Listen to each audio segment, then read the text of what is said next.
The following is a conversation with Luís and João Batalha, brothers and co-founders of Fermat's Library, which is an incredible platform for annotating papers. As they write on the Fermat's Library website, just as Pierre de Fermat scribbled his famous last theorem in the margins, professional scientists, academics, and citizen scientists can annotate equations, figures, ideas, and write in the margins. Fermat's Library is also a really good Twitter account to follow. I highly recommend it. They post little visual factoids and explorations that reveal the beauty of mathematics. I love it. Quick mention of our sponsors: Skiff, Simply Safe, Indeed, NetSuite, and Four Sigmatic. Check them out in the description to support this podcast. As a side note, let me say a few words about the dissemination of scientific ideas. I believe that all scientific articles should be freely accessible to the public. They currently are not. In one analysis I saw, more than 70% of published research articles are behind a paywall. In case you don't know, the funders of the research, whether that's government or industry, aren't the ones putting up the paywall. The journals are the ones putting up the paywall, while using unpaid labor from researchers for the peer review process. Where is all that money from the paywall going? In this digital age, the costs here should be minimal. This cost can easily be covered through donation, advertisement, or public funding of science. The benefit versus the cost of all papers being free to read is obvious, and the fact that they're not free goes against everything science should stand for, which is the free dissemination of ideas that educate and inspire. Science cannot be a gated institution. The more people can freely learn and collaborate on ideas, the more problems we can solve in the world together. And the faster we can drive old ideas out and bring new, better ideas in. Science is beautiful and powerful, and its dissemination in this digital age should be free. This is the Lex Fridman podcast, and here's my conversation with Luís and João Batalha. Luís, you suggested an interesting idea. Imagine if most papers had a backstory section, the same way that they have an abstract. So knowing more about how the authors ended up working on a paper can be extremely insightful. And then you went on to give a backstory for the Feynman QED paper. Mm-hmm. This is all in a tweet, by the way. We're doing tweet analysis today.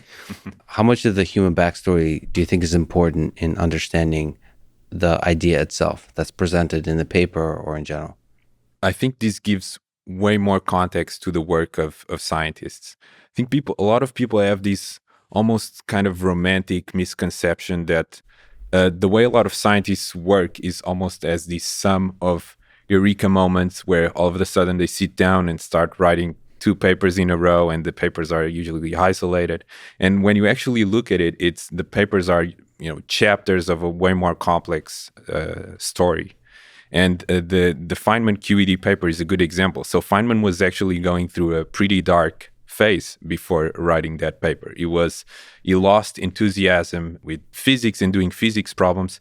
And there was one time when he was in the cafeteria of Cornell, and he saw a guy that was throwing plates in the air, and he noticed that when the plate was in the air, there were 2 movements there. The plate was wobbling, but he also noticed that the Cornell symbol was rotating.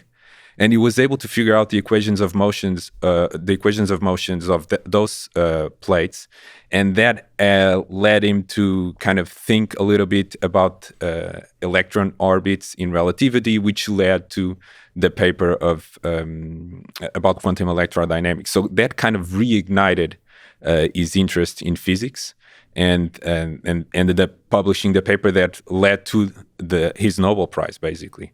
And I think there are a lot of really interesting backstories about papers that readers never get to know. For instance, we did a couple of months ago an AMA around a paper, a pretty famous paper, the Gans paper with Ian Goodfellow.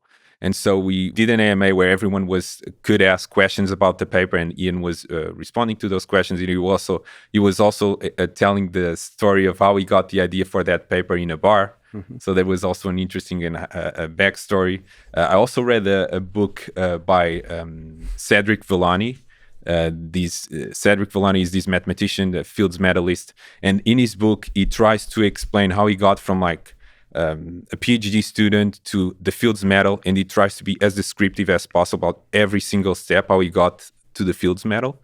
And it's interesting also to see just the amount of random interactions and discussions with other researchers, sometimes over coffee, and how it led to like fundamental breakthroughs and some of his most important papers. So I think it's super interesting to have that context of the backstory.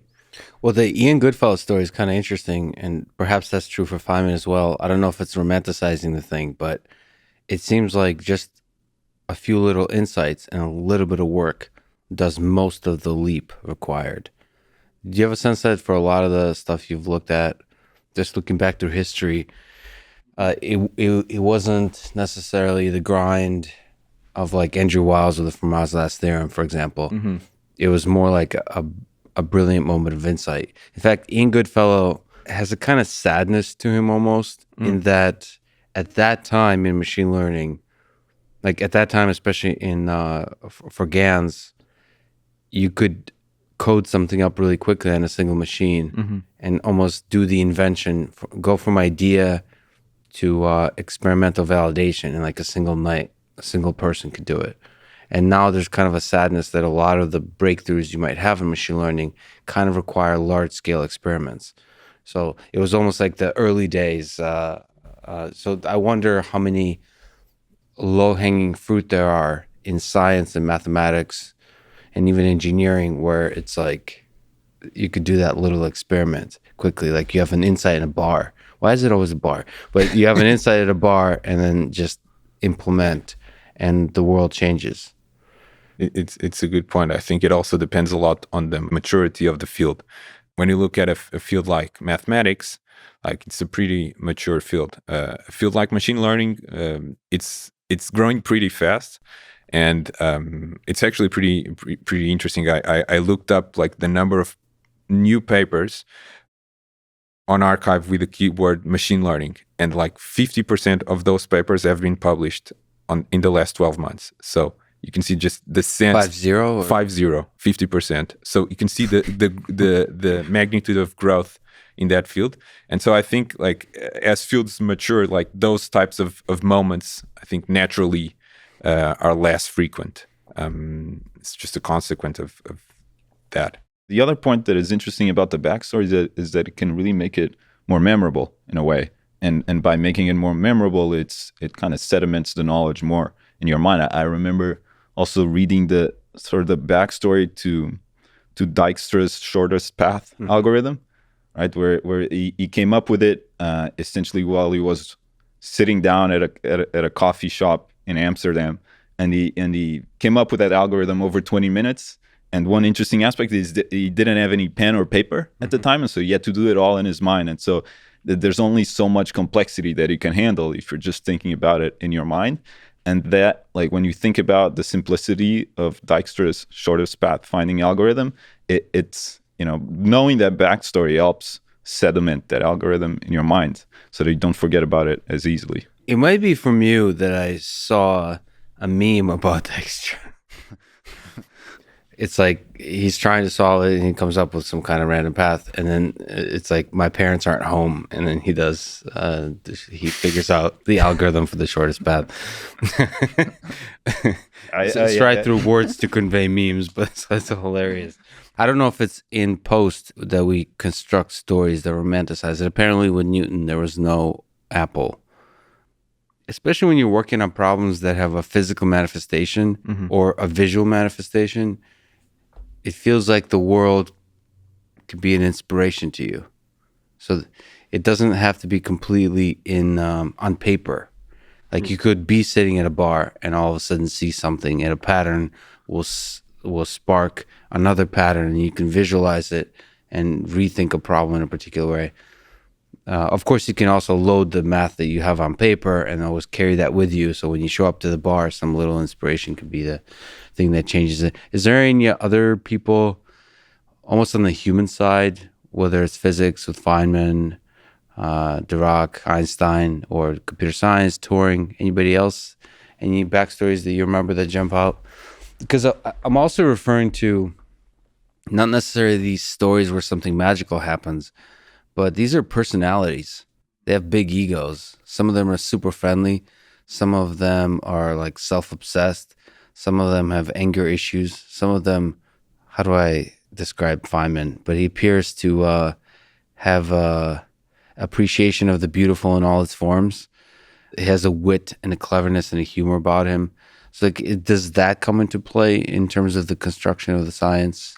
Well, I think you brought up Newton. Newton is a good example also to think about his backstory, because there's a certain backstory of Newton that people always talk about, but then there's a whole another aspect of him that is also a big part of the person that he was. But he was really into alchemy, right? Yeah. And that he spent a lot of time thinking about that and writing about it, and he took it very seriously. He was really into Bible interpretation, trying to predict things based on the Bible. And so there's also a whole backstory then, and of course you need to look at it in the context that and the time that when Newton lived. But it adds to his personality, and it's important to also understand those aspects that maybe I'm not people are not as proud to teach to little kids, but it's important. It was part of who he was, and maybe without those, who knows what he would have done otherwise. So, well, the cool thing about alchemy, I don't know how it was viewed at the time, but it almost like to me symbolizes dreaming of the impossible. Like most of the breakthrough ideas kind of seem impossible until they're actually done. It's like achieving human flight. It's not completely obvious to me that alchemy is impossible, or like putting myself in the mindset of the time, and perhaps even still, like everything that some of the most incredible breakthroughs are would seem impossible, and I wonder the value of believing, almost like focusing and dreaming of the impossible, such that it is possible in your mind, and that in itself manifests, whether the accomplishing that goal or making progress in some unexpected direction. So alchemy almost symbolizes that for me. I distinctly remember having the same thought of thinking, when I learned about atoms and that they have protons and electrons, I was like, okay, to make gold, you just take whatever has an atomic weight below it and then shove another proton in there, and then you have a bunch of gold. So like, why don't people do that? It seemed like conceptually is like, this sounds feasible. You might be able to do it. And you can actually, it's just very, very expensive. Yeah, exactly. Exactly. So in a sense, we do have alchemy, and maybe even back then it wasn't as crazy that he was so into it. But people just don't like to talk about that as much. Yeah, but Newton in general was a very interesting fellow. Anybody else come to mind? In terms of people that inspire you, in terms of people that you just are happy that they have once or still exist on this earth. I mean, Freeman Dyson for me. Yeah, Freeman Dyson was. I've had a chance to actually exchange a couple of emails with him. It was probably one of the most humble scientists that I've ever met, and that had a big impact on me. We're actually trying to convince him to annotate a paper on Fermat's library, and I sent him an email asking him if he could annotate a paper. And his response was something like, I have very limited knowledge. I just know a couple of things about certain fields. I'm not sure if I'm qualified to do that. Yeah. That was his first response. And this was someone that should have won a Nobel Prize and worked on a bunch of different fields, did some really, really great work. And then just the interactions that I had with him, every time I asked him a couple of questions about his papers, and he always responded saying, I'm not here to answer your questions. I just want to open more questions. Yeah. So that had a big impact on me. It's like just an example of an extremely humble yet accomplished scientist. And Feynman was also a big inspiration in the sense that he was able to be, again, extremely talented and scientist, but at the same time, socially, he was able to he was also really smart from a social perspective, and he was able to interact with people. He was also a really good teacher, and did awesome work in terms of explaining physics to the masses and motivating and getting people interested in physics. And that for me was also a big inspiration. Yeah, I like the childlike curiosity of some of those folks, like you mentioned, Freeman. I've Daniel Kahneman. I got a chance to meet and interact with some of these truly special scientists. What makes them special is that even in older age, they're still like there's still that fire of childlike curiosity that burns, Indeed. and some of that is like not taking yourself so seriously that you think you've figured it all out, but almost like thinking that you don't know much of it. And that's like step one in having a great conversation or collaboration or exploring a scientific question. And it's cool how the very thing that probably earned people the Nobel Prize or work that's seminal in some way is the very thing that still burns even after they've won the prize. It's cool to see. And they're rare humans, it seems. And to that point, I remember like the last email that I sent to Freeman Dyson was like in his last birthday. He was really into number theory and primes. So what I did is I took like a photo of him, a picture, and then I turned that into like a giant prime number. So I converted the picture into a bunch of 1 and 8s, and then I moved some numbers around until it was a prime. And then I sent him that. Also, the visual, like it still looked like the picture. It was made up of a prime. That's tricky to do. It's hard to do. It looks harder than it actually is. So the way you do it is like you convert the darker regions into 8s and the lighter regions in 1s. And then there's... And then just keep flipping but numbers until...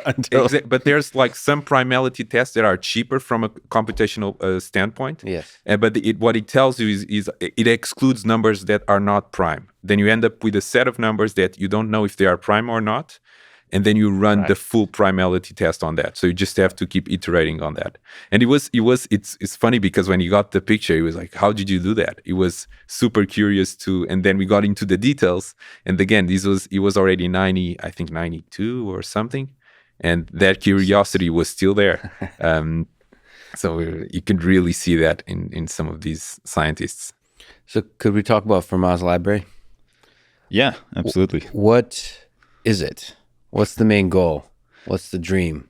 It is a platform for annotating papers in its essence, right? And so academic papers can be one of the densest forms of content out there and generally pretty hard to understand at times. And the idea is that you can make them more accessible and easier to understand by adding these rich annotations to the side, right? And so we can just imagine a PDF view on your browser, and then you have annotations on each side, and then when you click on them, a sidebar expands, and then you have annotations that support LaTeX and Markdown. And so the idea is that you can, say, explain a tougher part of a paper where there's a step that is not completely obvious, or you can add more context to it. And then over time, papers can become easier and easier to understand and can evolve in a way. But it really came from myself, Luís, and two other friends. We've had this long-running habit of kind of running a journal club amongst us. We come from different backgrounds, right? I studied CS, Luís studied physics, and so we'd read papers and present them to each other, and then we try to bring some of that online, and that's when we decided to build Fermat's library. Then over time, it kind of grew into something with a broader goal, and really what we're trying to do is trying to help move science in the right direction. That's really the ultimate goal, and where we want to take it now. So there's a lot to be said. So first of all, for people who haven't seen it, the interface is exceptionally well done. That's like execution is really important here. Absolutely. The other things just to mention for a large number of people, apparently, which is new to me, don't know what LaTeX is. So it's spelled like latex, so be careful Googling it if you haven't before.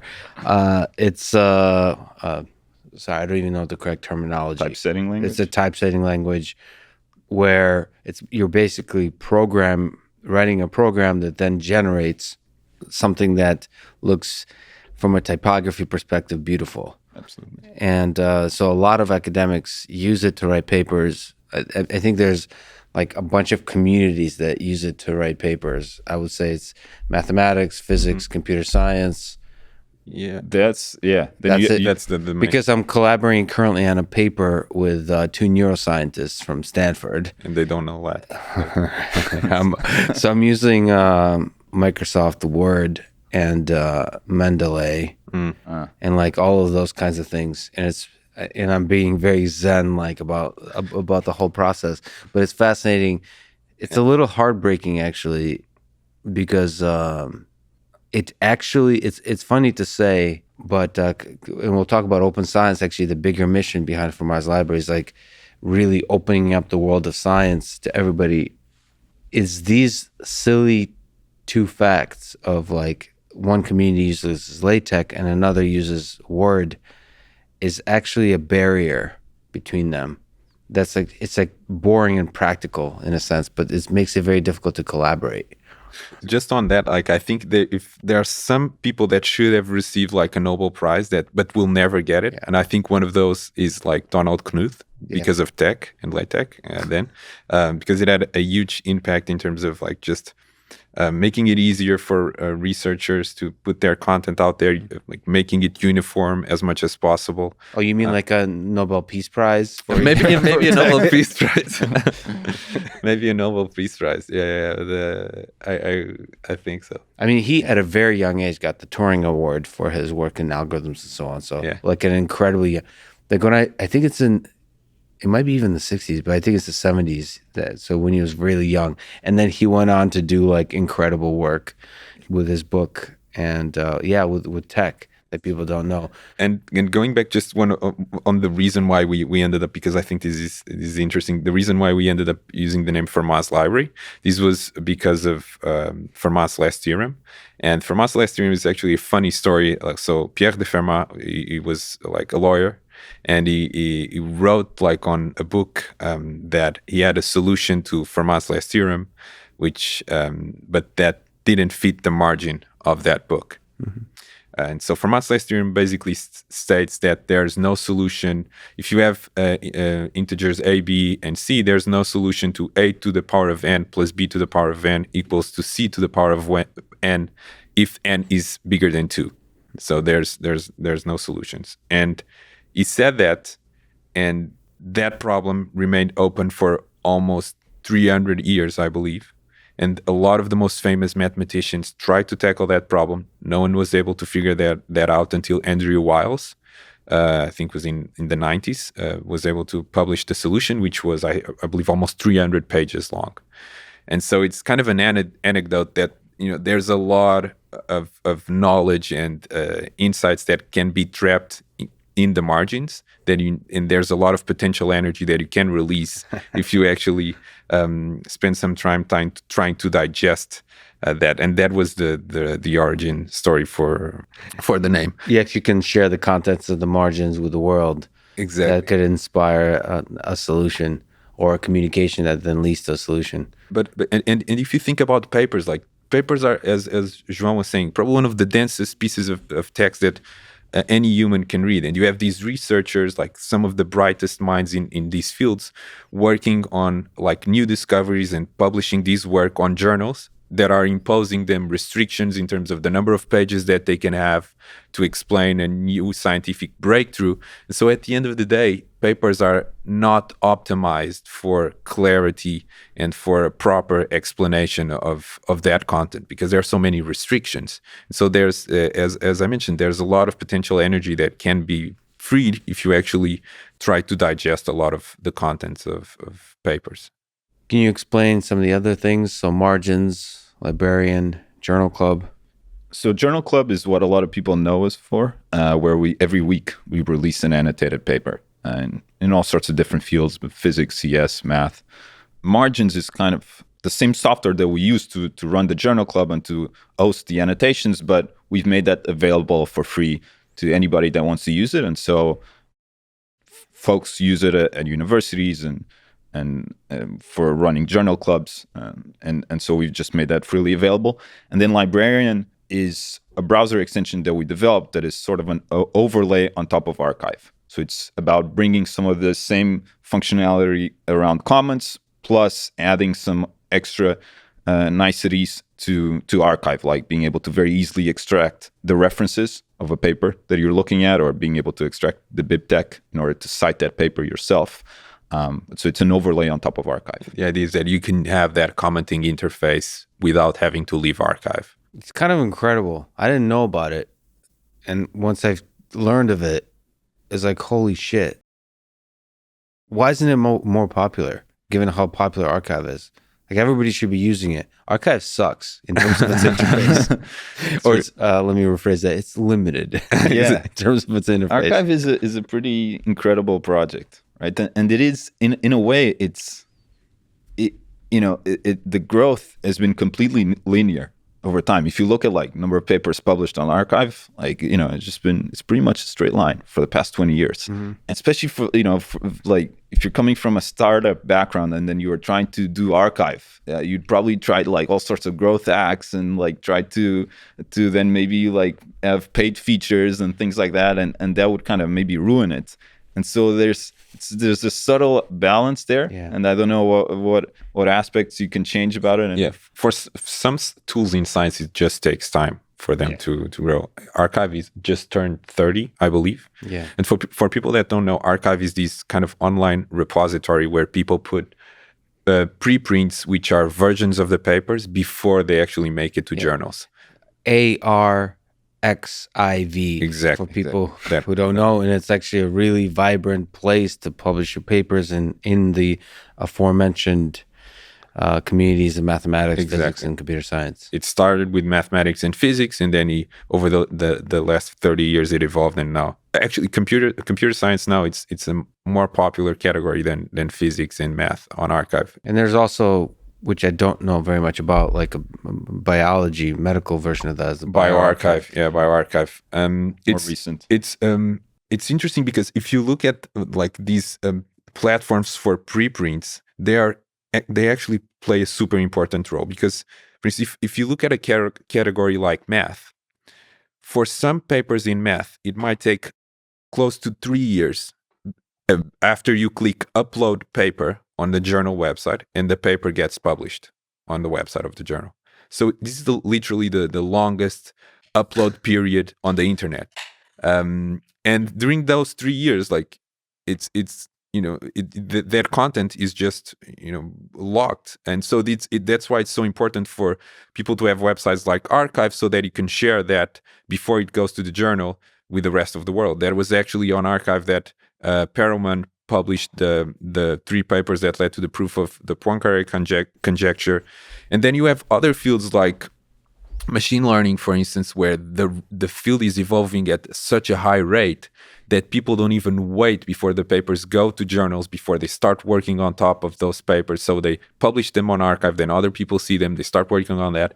And Archive did a really good job at like building that core platform to host papers, but I think there's a really, really big opportunity in building more features on top of that platform, apart from just hosting papers. So collaboration, annotations, and like having other things apart from papers, like code and other things. Because, for instance, in the field like machine learning, there's a really big, as I mentioned, people start working on top of preprints, and they are assuming that preprint is correct, but you really need a way, for instance, to maybe it's not peer review, but distinguish what is good work from bad work on Archive. How do you do that? So like a commenting interface like Librarian, it's useful for that, so that you can distinguish that in a field that is growing so fast as machine learning. And then you have platforms that focus, for instance, on just biology. BioArchive is a good example. BioArchive is also super interesting because there's actually an interesting experiment that was run in the 60s. So in the 60s, the NIH supported this experiment called the Information Exchange Group, which at the time was a way for researchers to share biology preprints via mail or using libraries. And that project in the 1960s got canceled 6 years after it started. And it was due to intense pressure from the journals to kill that project, because they were fearing a competition from the preprints for the journal industry. Crick was one of the famous scientists that opposed to the information exchange group. And it's interesting because right now, if you analyze the number of biology papers that appear first as preprints, it's only 2% of the papers. And this was almost 50 years after that first experiment. So you can see like that pressure from the journals to cancel that initial version of a preprint repo had a tremendous impact on the number of papers that are showing up in biology as preprints. So it delayed a lot that revolution. And but now platforms like bioRxiv are doing that work, but there's still a lot of room for growth there. And I think it's super important because those are the papers that are open that everyone can read. Okay, so but if we just look at the entire process of science as a big system, can we just talk about how it can be revolutionized? So you have an idea, depending on the field, you want to make that idea concrete. You want to run a few experiments in computer science. There might be some code. There'd be a data set for, some of the more sort of biology, psychology. You might be collecting the data set. That's called, a study, right? So that's part of that. That's part of the methodology.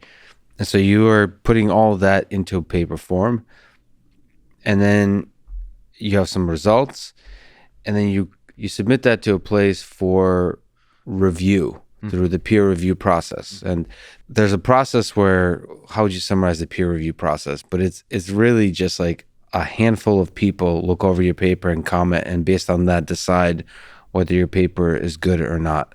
So there's a whole broken nature to it. At the same time, I love the peer review process when I buy stuff on Amazon, for the commenting system, whatever that is. So, okay, so there's a bunch of possibilities for revolutions there. And then there's the other side, which is the collaborative aspect of the science, which is people annotating, people commenting, sort of the low effort collaboration, which is a comment. Sometimes, as you've talked about, a comment can change everything, but or a higher effort collaboration, more like maybe annotations or even like contributing to the paper. You can think of collaborative updating of the paper over time. So there's all these possibilities for doing things better than they've been done. Can we talk about some ideas in this space? Some ideas that you're working on, some ideas that you are not yet working on but should be revolutionized? Because it does seem that archive and open review, for example, are like the Craigslist of science. Yeah, okay, I'm very grateful that we have it, but it just feels like it's 10 to 20 years. It doesn't feel like that's a feature. The simplicity of it is a feature. It feels like it's a bug. But then again, the pushback there is Wikipedia has the same kind of simplicity to it, and it seems to work exceptionally well in the crowdsourcing aspect of it. So, sorry, that's a bunch of stuff thrown on the table. Let's just pick random things that we can talk about. Wikipedia, for me, it's the cosmological constant of the internet. It's I think we are lucky to live in the parallel universe where Wikipedia exists. Yes. Because if someone had pitched me Wikipedia, like a publicly edited encyclopedia, a couple of years ago, it would be, I don't know how many people would have said that would have survived. It makes almost no sense. It's like having a Google Doc that everybody on the internet can edit, and that will be the most reliable source for knowledge on I don't know how many, but hundreds of thousands of topics. Yeah, it's insane. It's insane. And then you have users, there's a single user that edited 1/3 of the articles on Wikipedia. So you have these really, really big power users that are a substantial part of what makes Wikipedia successful. And so no one would have ever imagined that could happen. And so that's one thing. I completely agree with what you just said. I also sorry to interrupt briefly. Maybe let's inject that into the discussion of everything else. I also believe, I've seen that with Stack Overflow, that one individual or a small collection of individuals contribute or revolutionize most of the community. If you create a really powerful system for archive or open review and made it really easy, and compelling and exciting for one person who's like a 10x contributor to do their thing, that's going to change everything. It seems like that was the mechanism that changed everything for Wikipedia, and that's the mechanism that changed everything for Stack Overflow, is gamifying or making it exciting or just making it fun or pleasant or fulfilling in some way for those people who are insane enough to like answer thousands of questions or write thousands of factoids and like research them and check them, all those kinds of things, or read thousands of papers. Yeah. No, Stack Overflow is another great example of that. And it's just, and those are both two incredibly productive communities that generate a ton of value and capture almost none of it, right? And it's, and in a way, it's almost like it's very counterintuitive that people, that these communities would exist and thrive, and it's really hard to there aren't that many communities like that. So how do we do that for science? Do you have ideas there? Like what are the biggest problems that you see? You're working on some of them. Like just on that, there are a couple of really interesting experiments that people are running. An example would be like the polymath projects. So this is kind of a social experiment that was created by Tim Gowers, Fields medalist, and his idea was to try to prove that is it possible to do mathematics in a massively collaborative way on the internet. So he decided to pick a couple of problems and test that.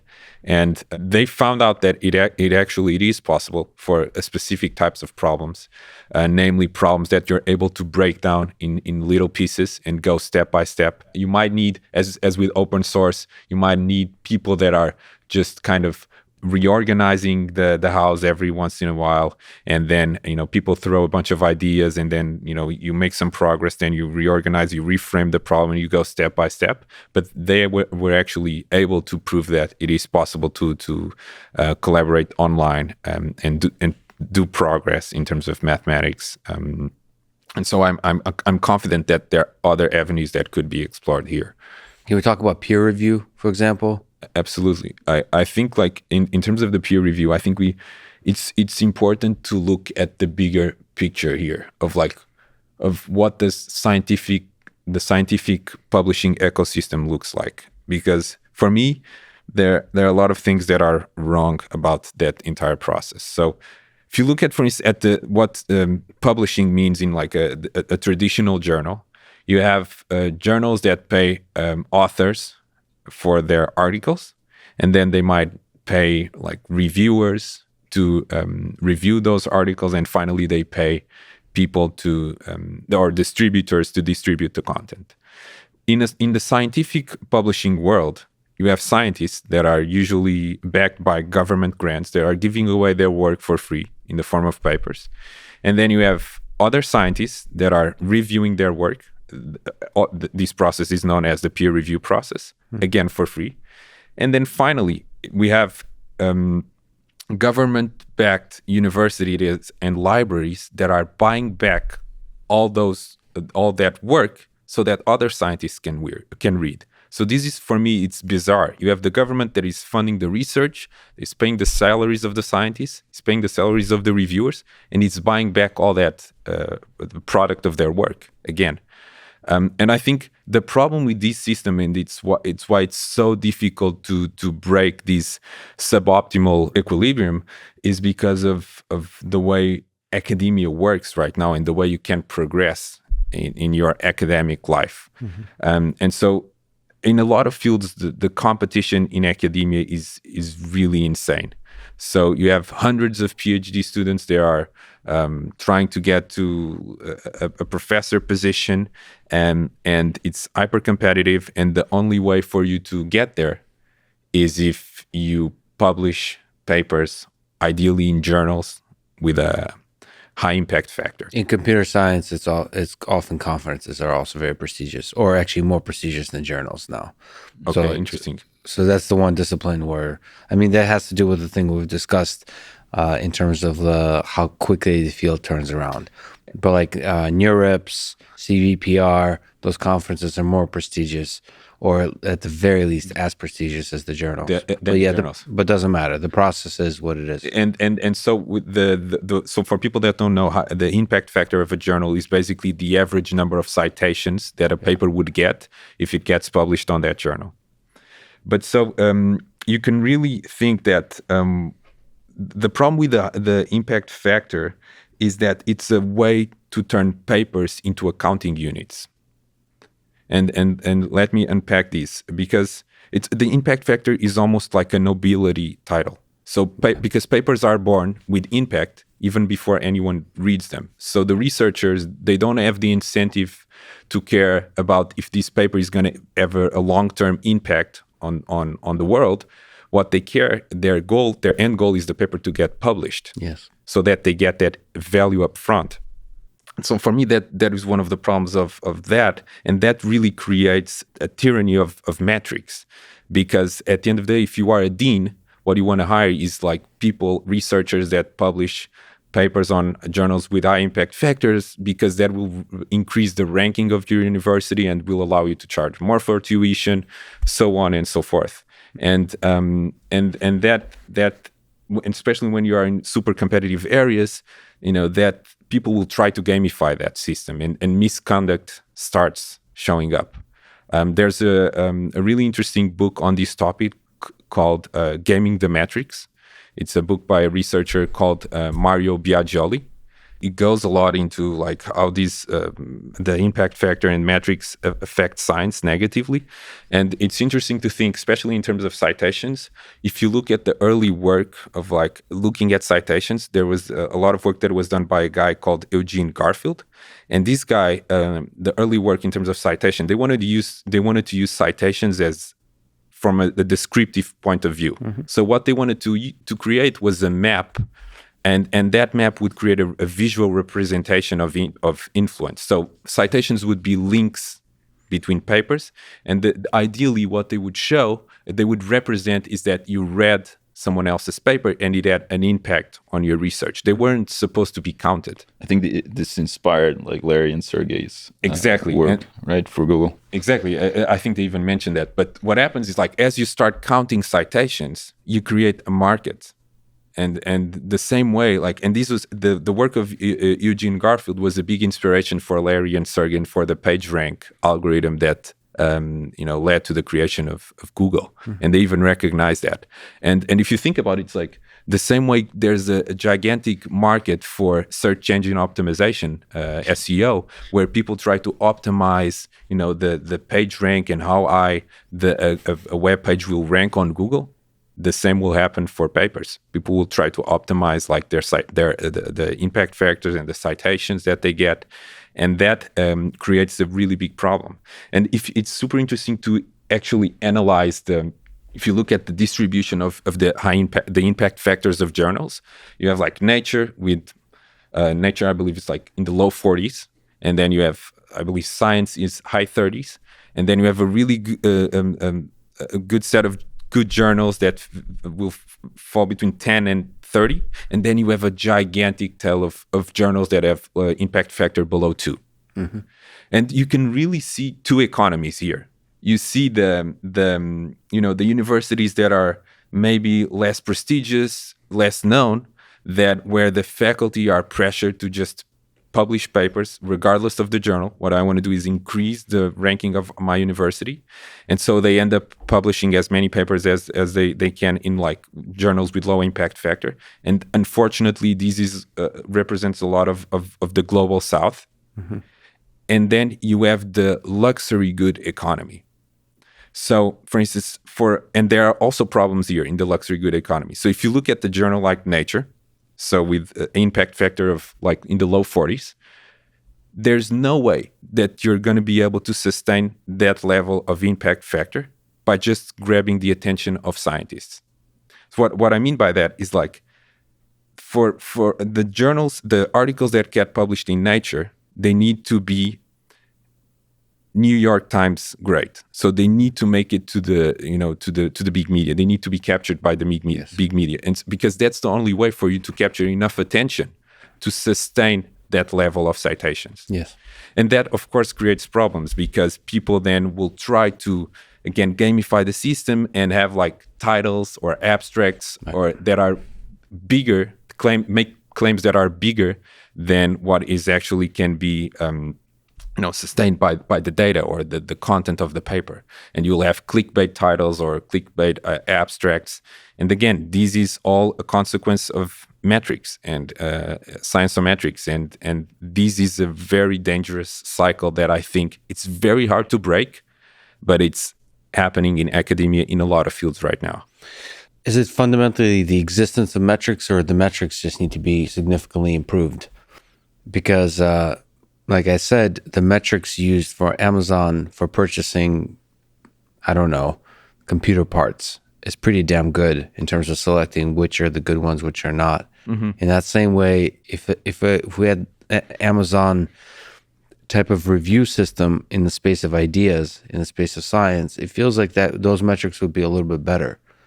Sort of when it's significantly more open to the crowdsourced nature of the internet, of the scientific internet. Meaning, as opposed to, like, my biggest problem with peer review has always been that it's like 5, 6, 7 people, usually even less. And it's often nobody's incentivized to do a good job in the whole process. Meaning, it's anonymous in a way that doesn't incentivize, like doesn't gamify or incentivize great work. And also, it doesn't necessarily have to be anonymous. Like there has to be, the entire system is, doesn't encourage actual sort of rigorous review. For example, like open review does kind of incentivize that kind of process of collaborative review, but it's also imperfect. But it just feels like the thing that Amazon has, which is like thousands of people contributing their reviews to a product, it feels like that could be applied to science, where the same kind of thing you're doing with Fermat's library, but doing at a scale that's much larger. It feels like that should be possible, given the number of grad students, given the number of general public that's, like, for example, I personally, as a person who got an education in mathematics and computer science, like I can be a quote unquote like reviewer on a lot bigger set of things than is my exact expertise. If I'm one of thousands of reviewers, if I'm the only reviewer, one of 5, then I better be like an expert in the thing. But if I and I've learned this with COVID, which is like, you can just use your basic skills as a data analyst, and to contribute to the review process on a particular little aspect of a paper, and be able to comment, be able to sort of draw in some references that challenge the ideas presented, or to enrich the ideas that are presented, or it just feels like crowdsourcing the review process would be able to allow you to have metrics in terms of how good a paper is that are much better representative of its actual impact in the world, of its actual value to the world, as opposed to some kind of arbitrary gamified version of its impact.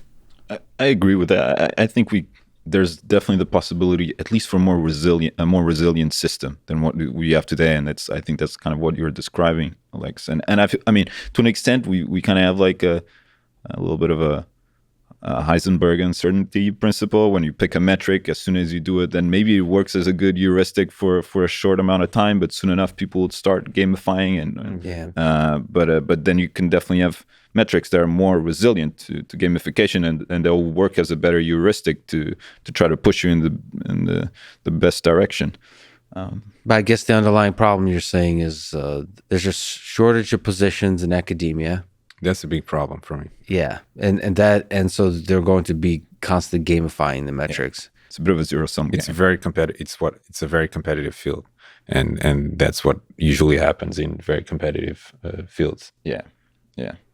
But I think some of like the peer review problems, like scale helps, I think, and it's interesting to look at like what you're mentioning, breaking it down maybe in like smaller parts and having more people jumping in. But this is definitely a problem, and the peer review problem, as I mentioned, is correlated with the problem of like academic career progression, and it's all intertwined, and that's why I think it's so hard to break it.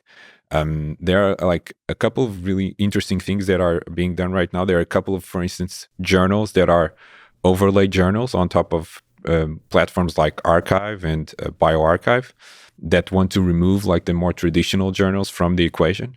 So essentially, a journal is just a collection of links to papers, and what they're trying to do is like removing that middleman and trying to make the review process a little bit more transparent, and not charging universities. Like there are a couple of more famous ones. There's one, discrete analysis in mathematics. There's one called the Quantum Journal, which we're actually working with them. We have a partnership with them for the papers that get published in Quantum Journal. They also get the annotations on Fermats. And they're doing pretty well. They've been able to grow substantially. The problem there is getting to critical mass. So it's, again, convincing the researchers, and especially the young researchers that need that impact factor, need those publications to have citations, to not publish on the traditional journal and go on an open journal and publish their work there. I think there are a couple of really high-profile scientists, of people like Tim Gowers, that are trying to incentivize like famous scientists that already have tenure and that don't need that, to publish that, to increase the reputation of those journals, so that other maybe younger scientists can start publishing on those as well, and so that you can try to break that vicious cycle of the more traditional journals. I mean, another possible way to break this cycle is to like raise public awareness and just by force like ban paid journals. Like, what exactly are they contributing to the world? Like, basically making it illegal to forget the fact that it's mostly federally funded. So that's a super ugly picture too. But like, why should knowledge be so expensive? Like, where everyone is working for the public good, and then there's these gatekeepers that, you know, most people can't read most papers without having to pay money, and that doesn't make any sense. It's like that should be illegal. I mean, that's what you're saying is exactly right. I mean, for instance, right, I went to school here in the US. Luís studied in Europe, and you'd ask me all the time to download papers and send it to him because he just couldn't get it, and like papers that he needed for his research. And so, but he's a student, like he's a grad student. He was a grad student, but that, you know, I'm even referring to just regular people. Oh yeah, okay, that too. Yeah. And I think during 2020, because of COVID, a lot of journals put down the walls for certain kind of coronavirus related papers.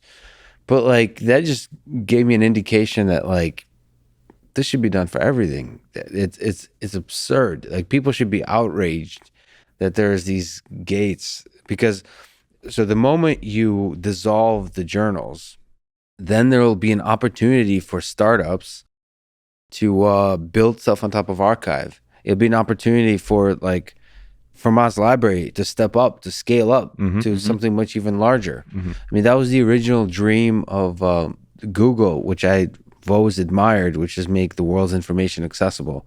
Actually, it's interesting that Google hasn't, maybe you guys can correct me, but they put together Google Scholar, which is incredible.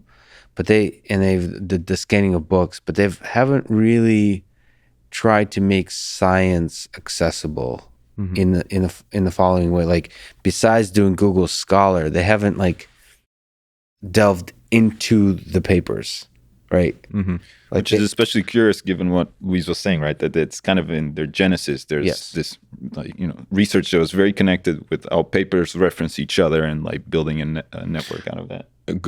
Interesting enough, like Google, I think there was not intended. Google Plus was like the Google social network that got canceled, was used by a lot of researchers. Yes, it was. But I think was just a side effect. And a lot of people ended up migrating to Twitter, but it was not on purpose. But yeah, I agree with you. Like, they haven't gone past Google Scholar, and Well, I don't know why. that said, Google Scholar is incredible. For Yeah. people who are not familiar, it's one of the best aggregation of all the scientific work that's out there, and especially the network that connects all of them, what sites, and also trying to aggregate all of the versions of the papers that are available there and trying to merge them in a way that one particular work, even though it's available in a bunch of places, counts as, like a central hub of what that work is across the multiple versions. But that almost seems like a fun pet project of a couple of engineers within Google, as opposed to a serious effort to make the world's science accessible. But going back to just the journals, when you're talking about that, Lex, I believe that in that front, I think we might be past the event horizon. So I think the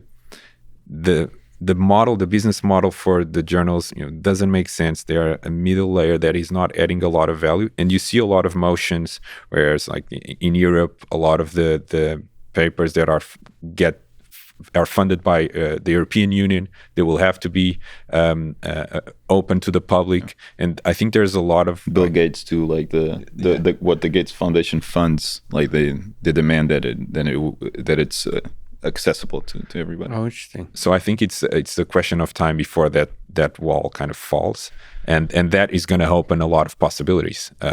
Because imagine if you had like the layer of like that gigantic layer of papers all available online, that unlocks a lot of potential as a platform for people to build things on top of that. But I think to what you're saying, it is weird. Like you can literally go and listen to any song that was ever made on your phone, right? You open Spotify and you might not even pay for it. You might be on the free version and you can listen to any song that was ever made, pretty much.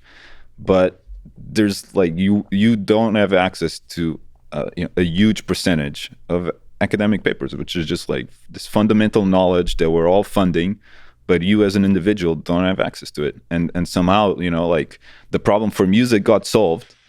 But for papers, it's still like... It's just not yet. It could be ad supported, all those kinds of things. And that hopefully that would change the way we do science. That's the most exciting thing for me is, especially once I started like making videos and this silly podcast thing, I started to realize like that if you want to do science, one of the most effective ways is to do like couple the paper with a set of YouTube videos.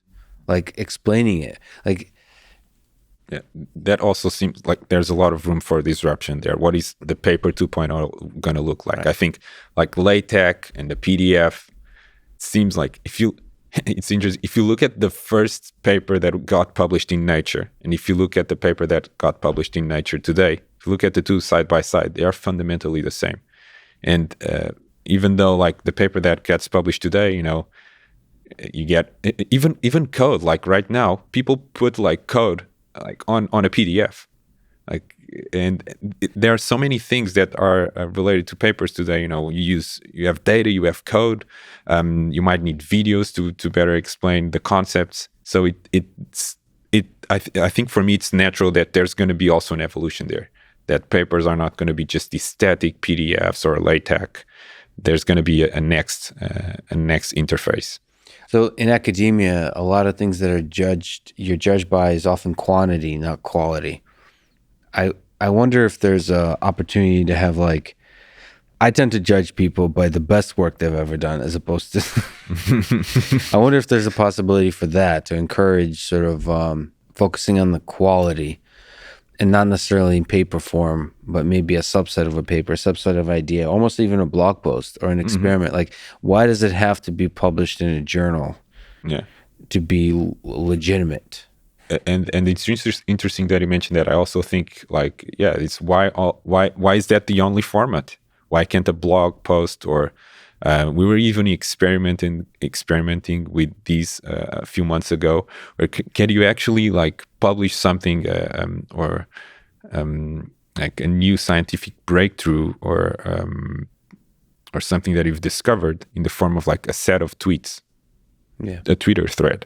Why can't that be possible? And we were experimenting with that idea. We even we ran a couple of like some people submitted a couple of those like I think the limit was 3 or 4 tweets. Yeah. Maybe it's a new way to look at a proof or something, but I think it just serves to show that there should be other ways to publish like scientific discoveries that don't fit the paper format.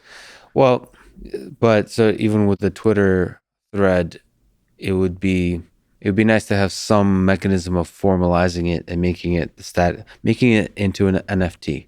Okay. Maybe. Like a concrete thing that you can reference with a link that's unique.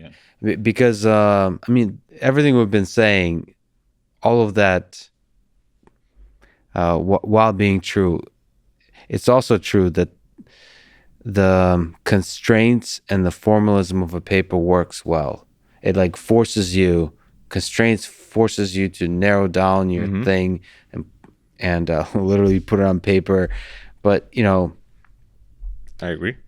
Make concrete. And that's why, I mean, it's not broken. It just could be better.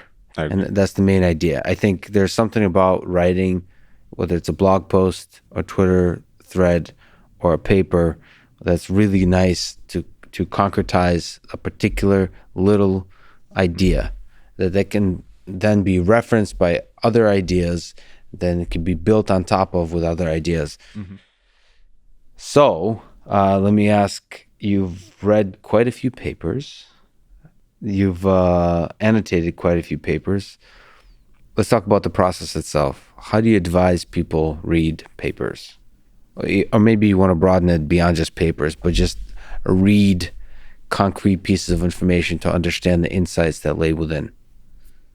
I would say for papers specifically, I would bring back kind of what Luís was talking about, is that it's important to keep in mind that papers are not optimized for ease of understanding.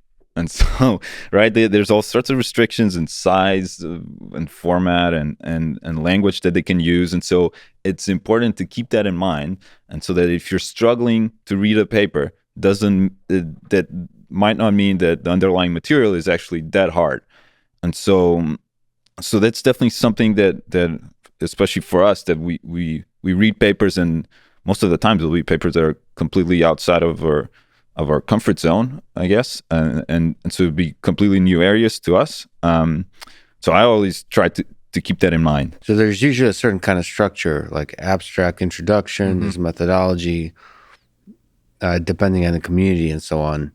Is there something about the process of like how to read it, whether you want to skim it to try to find the parts that are easy to understand and not, reading it multiple times? Is there any kind of hacks that you can comment on? I remember like Feynman had this kind of hack when he was reading papers, where he would basically, I believe he would read the conclusion of the paper, and we would try to just see if he would be able to figure out how to get to the conclusion in like a couple of minutes by himself. And he would read a lot of papers that way. And I think Fermi also did that almost. And Fermi was known for doing a lot of back of the envelope calculations, so he was a master at doing that. And in terms of like, especially when reading a paper, I think a lot of times people might feel discouraged about the first time you read it. You know, it's very hard to grasp, or you don't understand a huge fraction of the paper. And I think it's, having read a lot of papers in my life, I think I've in peace with like the fact that you might spend hours where you're just reading a paper and jumping from paper to paper, reading citations, and like your level of understanding of sometimes of the paper is very close to 0%, and all of a sudden, you know, everything kind of makes sense and in your mind, and then, you know, you have this quantum jump where all of a sudden you understand the big picture of the paper. And and this is an exercise that I have to do when reading papers, and especially like more complex papers. Like, okay, you don't understand because you're just going through the process, and just keep going. And like, and it might feel super chaotic, especially if you're jumping from reference to reference. You know, you might end up with like 20 tabs open and you're reading a ton of other papers, but it's just trusting that process, that at the end, like, you'll find light. And I think for me, that's a good framework when reading a paper. It's hard. because you might end up spending a lot of time and it looks like you're lost. But that's the process to actually understand what they're talking about in the paper. Yeah, I think that process I enjoy. I've found a lot of value in the process, especially for things outside my field, of reading a lot of related work sections and kind of going down that path of getting a big context of the field. Because especially when they're well written, there's opinions injected into the related work, like what work is important, what is not.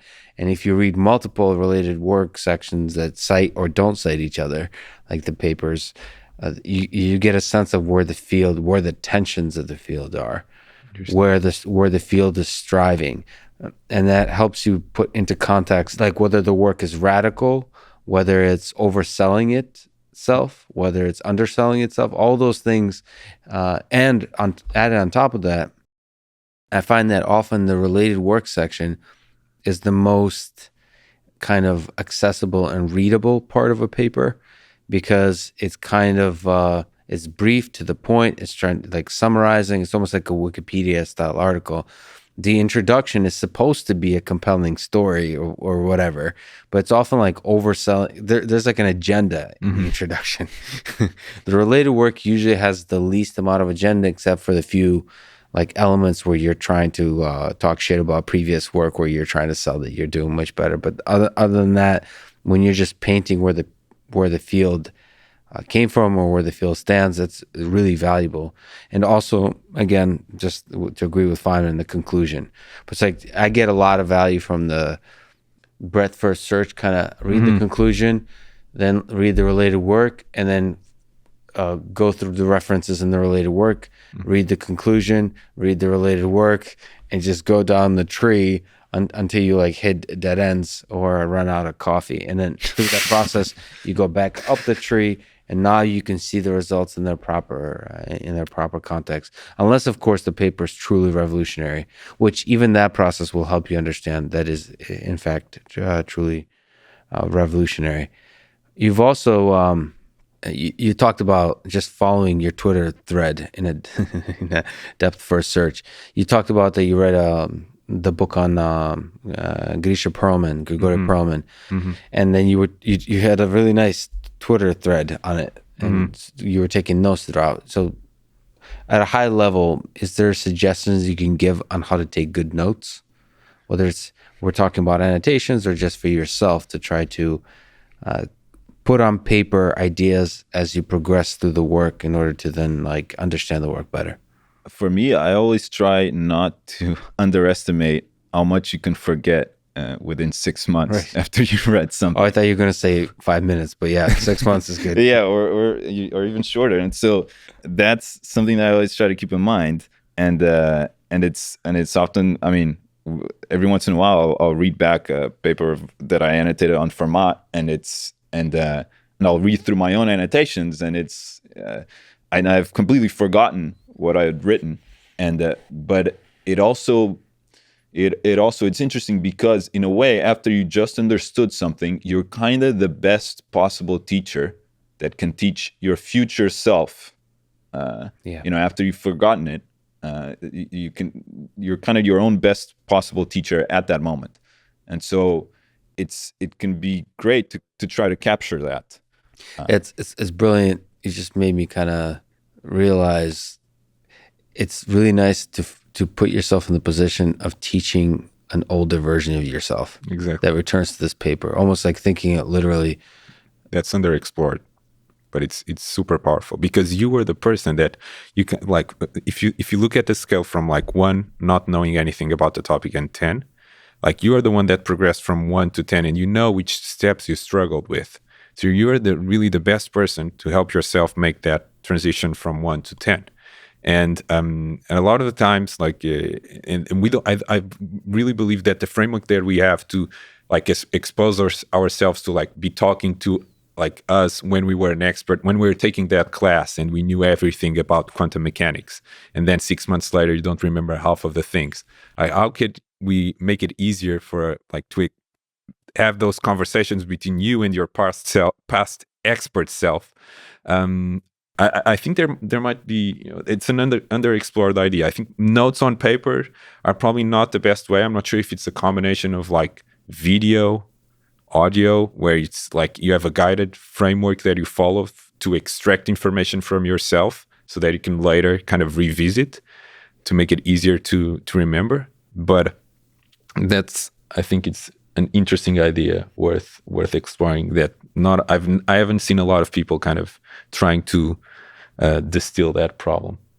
Yeah, I'm creating the kind of tools. I find if I record, it sounds weird, but I'll take notes. But if I record audio, like little clips of thoughts, like rants, that's really effective at capturing something that notes can't. Because when I replay them, for some reason, it loads my brain back into where I was when I was reading that in a way that notes don't.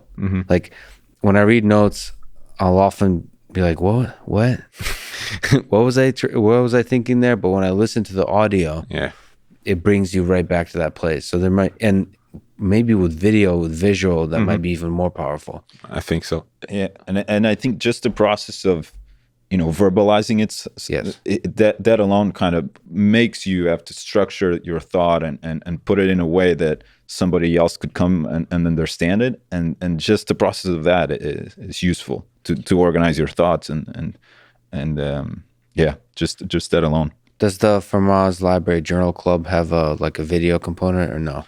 We not natively. We sometimes will include videos, but it's always embedded. Do people build videos on top of it to explain the paper? Because you're doing all the hard work of understanding deeply the paper. We haven't seen that happening too much, but we were actually playing around with the idea of creating some sort of podcast version where we try to distill the paper on an audio format that maybe you could have access to. Might be trickier, but there are definitely people that could be interested in the paper and that topic, but are not willing to read it. But they might listen to a 30-minute episode on that paper. Yes, you could reach more people, and you might even bring the authors to the conversation. But it's tricky, and especially for more technical papers. We've thought about doing that, but we haven't converged. Sure, if you have any. Well, I'm going to take that as a small project to take one of the Fermat's, almost like half advertisement and half as a challenge for myself to take one of the annotated papers and use it as a basis for creating a quick video. I've seen hopefully I'm saying the name correctly, but Machine Learning Street Talk. I think that's the name of the show. That I recommend highly. That's the right name. But they do exactly that, which is multiple hour breakdown of a paper with video component, sometimes with authors. People love it. It's very effective. There's also, I haven't seen in its entirety, but I've seen the founder of comma.ai, George. Yeah, George. I've seen him just taking a paper and then distilling the paper and coding it sometimes during 10 hours. Yeah. And he was able to, get a lot of people interested in that and viewing him. So I'm a huge fan of that.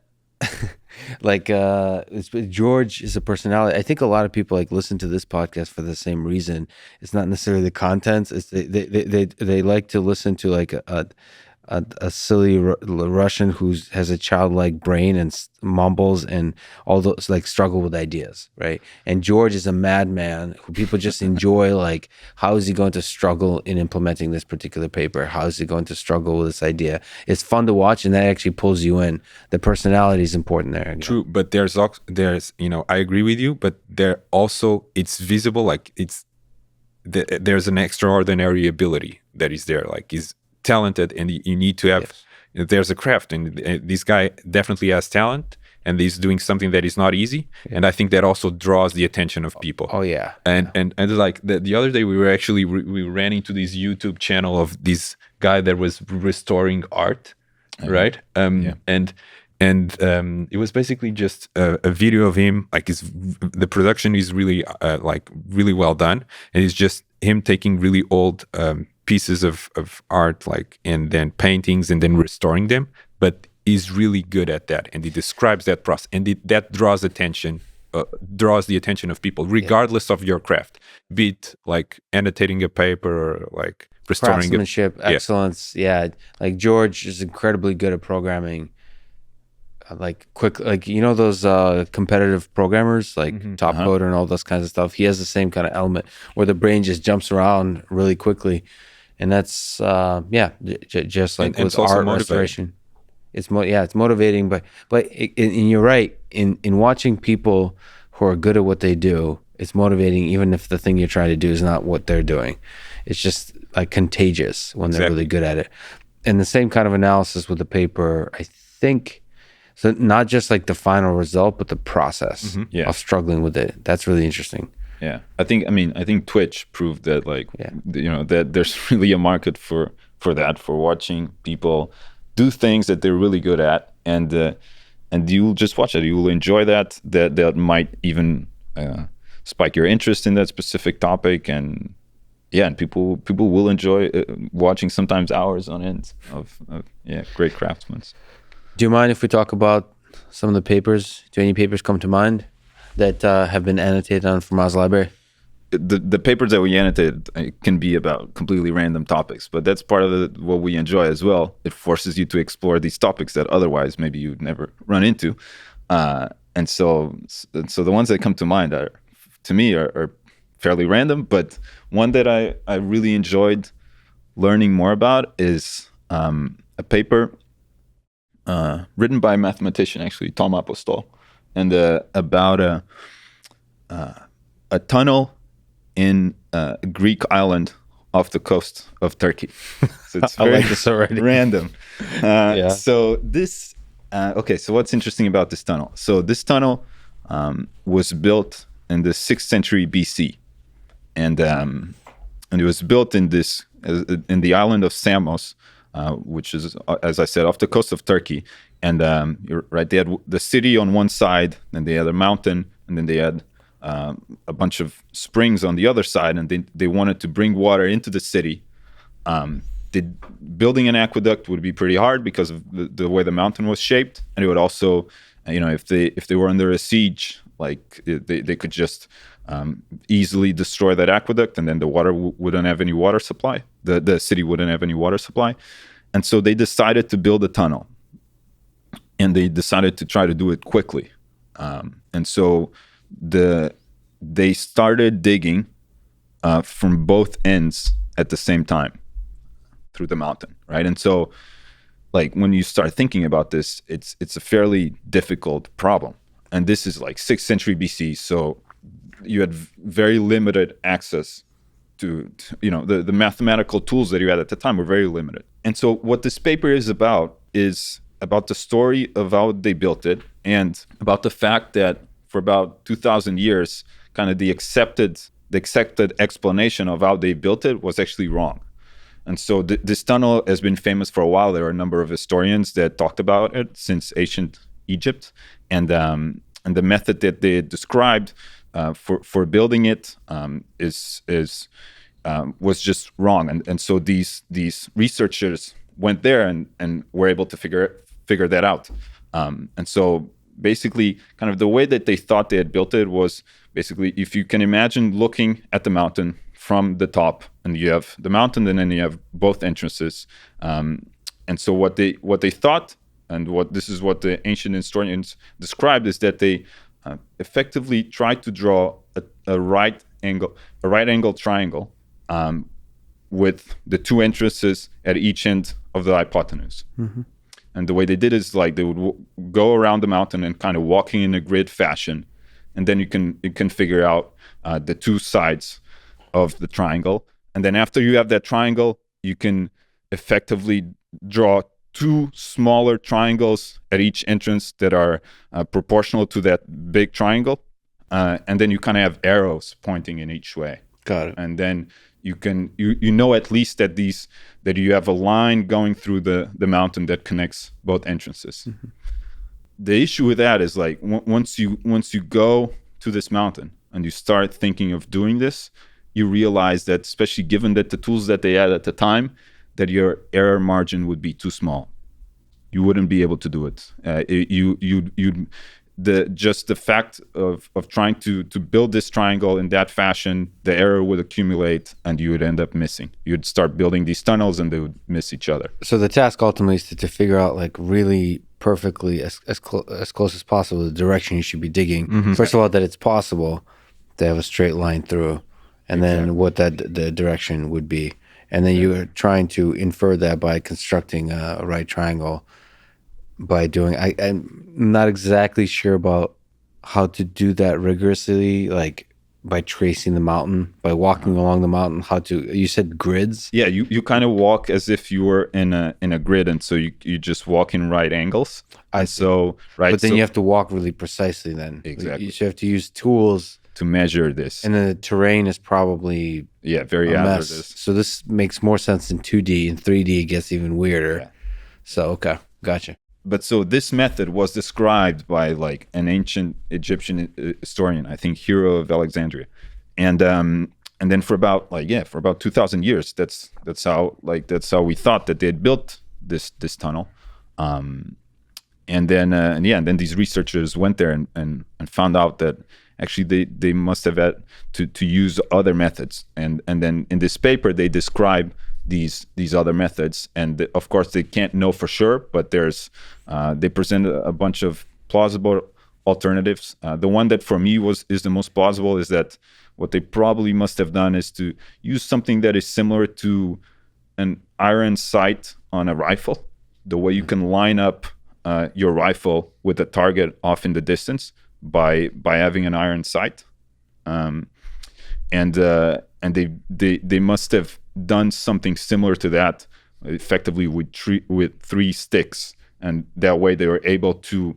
line up sticks along the side of the mountain that were all on the same height, and so that then you could get to the other side, and then you could draw that line.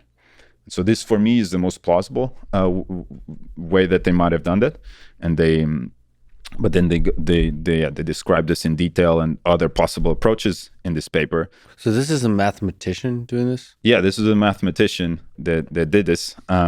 Which I suppose is the right mindset and set of skills required to solve an ancient problem, right? Yeah.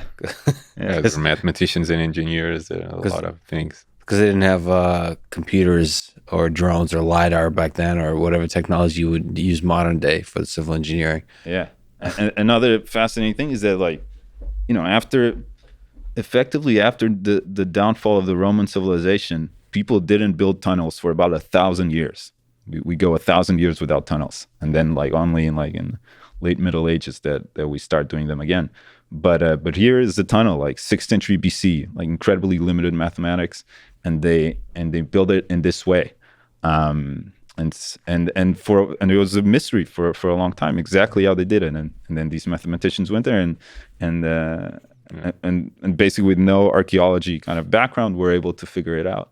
How do annotations for this paper look like? What is it? What's a successful annotation for a paper like this? Yes, so sometimes you're for this paper, sometimes adding some more context on a specific part. Like sometimes they mentioned, for instance, these instruments that were common in ancient Greece and ancient Rome for building things, and so in some of those annotations, I described these instruments in more detail and how they worked, because sometimes it can be hard to visualize these. Then this paper, I forget exactly when this was published. I believe maybe the 70s. But then there was further research into this tunnel and other interesting aspects about it. I add those to that paper as well. There's historical context that I also go into there. For instance, the fact that, as I said, that effectively after the downfall of the Roman Empire, no tunnels were built. That's something that I added to the paper as well. Yeah. So those are. So when other people look at the paper, how do they usually consume the annotations? So is there a commenting feature? This is a really enriching experience the way you read a paper. What aspects do people usually talk about that they value from this? So anybody can just go on there and either add a new annotation or add a comment to an existing annotation. And so you can start kind of a thread within an existing annotation. And that's something that happens relative frequency. And then because I was the original author of the initial annotation, I get pinged. And so oftentimes I'll go back and add on to that thread. How'd you pick the paper? I mean, first of all, this whole process is really exciting. I'm going to, especially after this conversation, I'm going to make sure I participate much more actively on papers that I know a lot about and on papers I know nothing about. I think both are to annotate the paper. I would love to. I realized that there's it's an opportunity for people like me to publicly annotate a paper. Or do an AMA around the paper. Yeah, exactly. But be in the conversation about a paper. It's like a place to have a conversation about an idea. The other way to do it that's much more ad hoc is on Twitter, right? But this is more like formal, and you could actually probably integrate the two. You have a conversation about the conversation. So the Twitter is the conversation about a conversation, and the main conversation is in the space of annotations. There's an interesting effect that we see sometimes with the annotations on our papers is that a lot of people, especially if the annotations are really well done, people sometimes are afraid of adding more annotations because they see that as a kind of a finished work. Yes. And so they don't want to pollute that, or and especially if it's like a silly question. I don't think that's good. I think, we should, as much as possible, try to lower the barrier for someone to jump in and ask questions. I think most of the times it adds value, but it's some feedback that we got from users and readers. I'm not exactly sure how to kind of fight that, but well, I think if I serve as an inspiration in any way, is by asking a lot of dumb questions and saying a bunch of dumb shit all the time, and hopefully that inspires the rest of the other folks to do the same, because that's the only way to knowledge, I think, is to be willing to ask the dumb questions. And there are papers that are like, we have a lot of papers on Fermat where it's just one page or really short papers. And we have like the shortest paper ever published in a math journal, with like just a couple of words. One of my favorite papers on the platform is actually a paper written by Enrico Fermi. And the title of the paper is My Observations at Trinity. So basically Fermi was part of the Manhattan Project. So he was in New Mexico when they exploded the first atomic bomb. And so he was a couple of miles away from the explosion, and he was probably one of the first persons to calculate the energy of the explosion. And so the way he did that was he took a piece of paper and he tore down a piece of paper in little pieces. And when the bomb exploded, the Trinity bomb was the name of the bomb, he waited for the blast to arrive at where he was. And then he threw those pieces of paper in the air, and he calculated the energy based on the displacement of the pieces of paper. And then he wrote a report, which was classified until a couple of years ago. 1-page report, calculating the energy of the explosion. That's so badass. And we actually went there and kind of unpacked and I think it just mentions basically the energy, and we actually went, and one of the annotations is explaining how he did that. I wonder how accurate he was. It was maybe, I think, 20 or 25% off. Then there was another person that actually calculated the energy based on images after the explosion at the rate at which the mushroom of the explosion expanded, and it's more accurate to calculate the energy based on that. And I think it was 20% off, but it's really interesting because Fermi was known for all these, being a master at these back of the envelope calculations. Always the Fermi problems are well known for that. And it's super interesting to see that just 1-page report, and it was also actually classified. And it's interesting because a couple months ago, when the Beirut explosion happened, there was a video circulating of a bride that was doing a photo shoot when the explosion in Beirut happened. And so you can see a video of her with the wedding dress, and then the explosion happens and the blast arrives at where she was. She was a couple of miles away from the blast. And you can see the displacement of the dress as well. And I actually looked, and that video went viral on Twitter. And I actually looked at that video and I used the same techniques that Fermi used to calculate the energy of the explosion based on the displacement of the dress. And you could actually see where she was at the distance from the explosion, because there was a store behind her, and you could look the name of the store. And so I calculated that. It was the distance, and then you can based on the distance where she was from the explosion, and also on the displacement of the dress. Like because you can, when the blast happens, like you can see the dress going back and then going back to the original position. And like by just looking at like how much the dress moved, you can estimate the energy of the explosion. I assume you published this. On Twitter. It was just a Twitter thread, but it actually, like, a lot of people share that, and it was picked up by a couple of news outlets. But I was hoping it would be like a formal title and it would be an archive. No, it may be submitted. Just a Twitter thread, but it was interesting because it was exactly the same method that Fermi used. Is there something else that jumps to mind? Like, what is there something? I know, like, in terms of papers, like I know the Bitcoin paper is super popular. Is there something interesting to be said about any of the white papers in the cryptocurrency space? Yeah, the Bitcoin paper was the first paper that we put on Fermat. And why that choice as the first paper? So this was a while ago, and it was one of the papers that I read, and then kind of explained it to Luís and our two other friends that do this journal club with us. And I did some research in cryptography as an undergrad, and so it was a topic that I was interested in.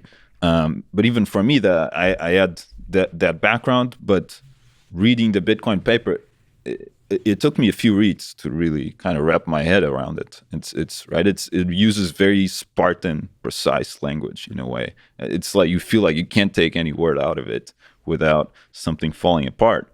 And it's all there. I think it's a beautiful paper, and it's very well written, of course. But we wanted to try to make it accessible so that anybody that maybe is an undergrad in computer science could go on there and then and know that you have all the information in that page that you're going to need to understand the mechanics of Bitcoin.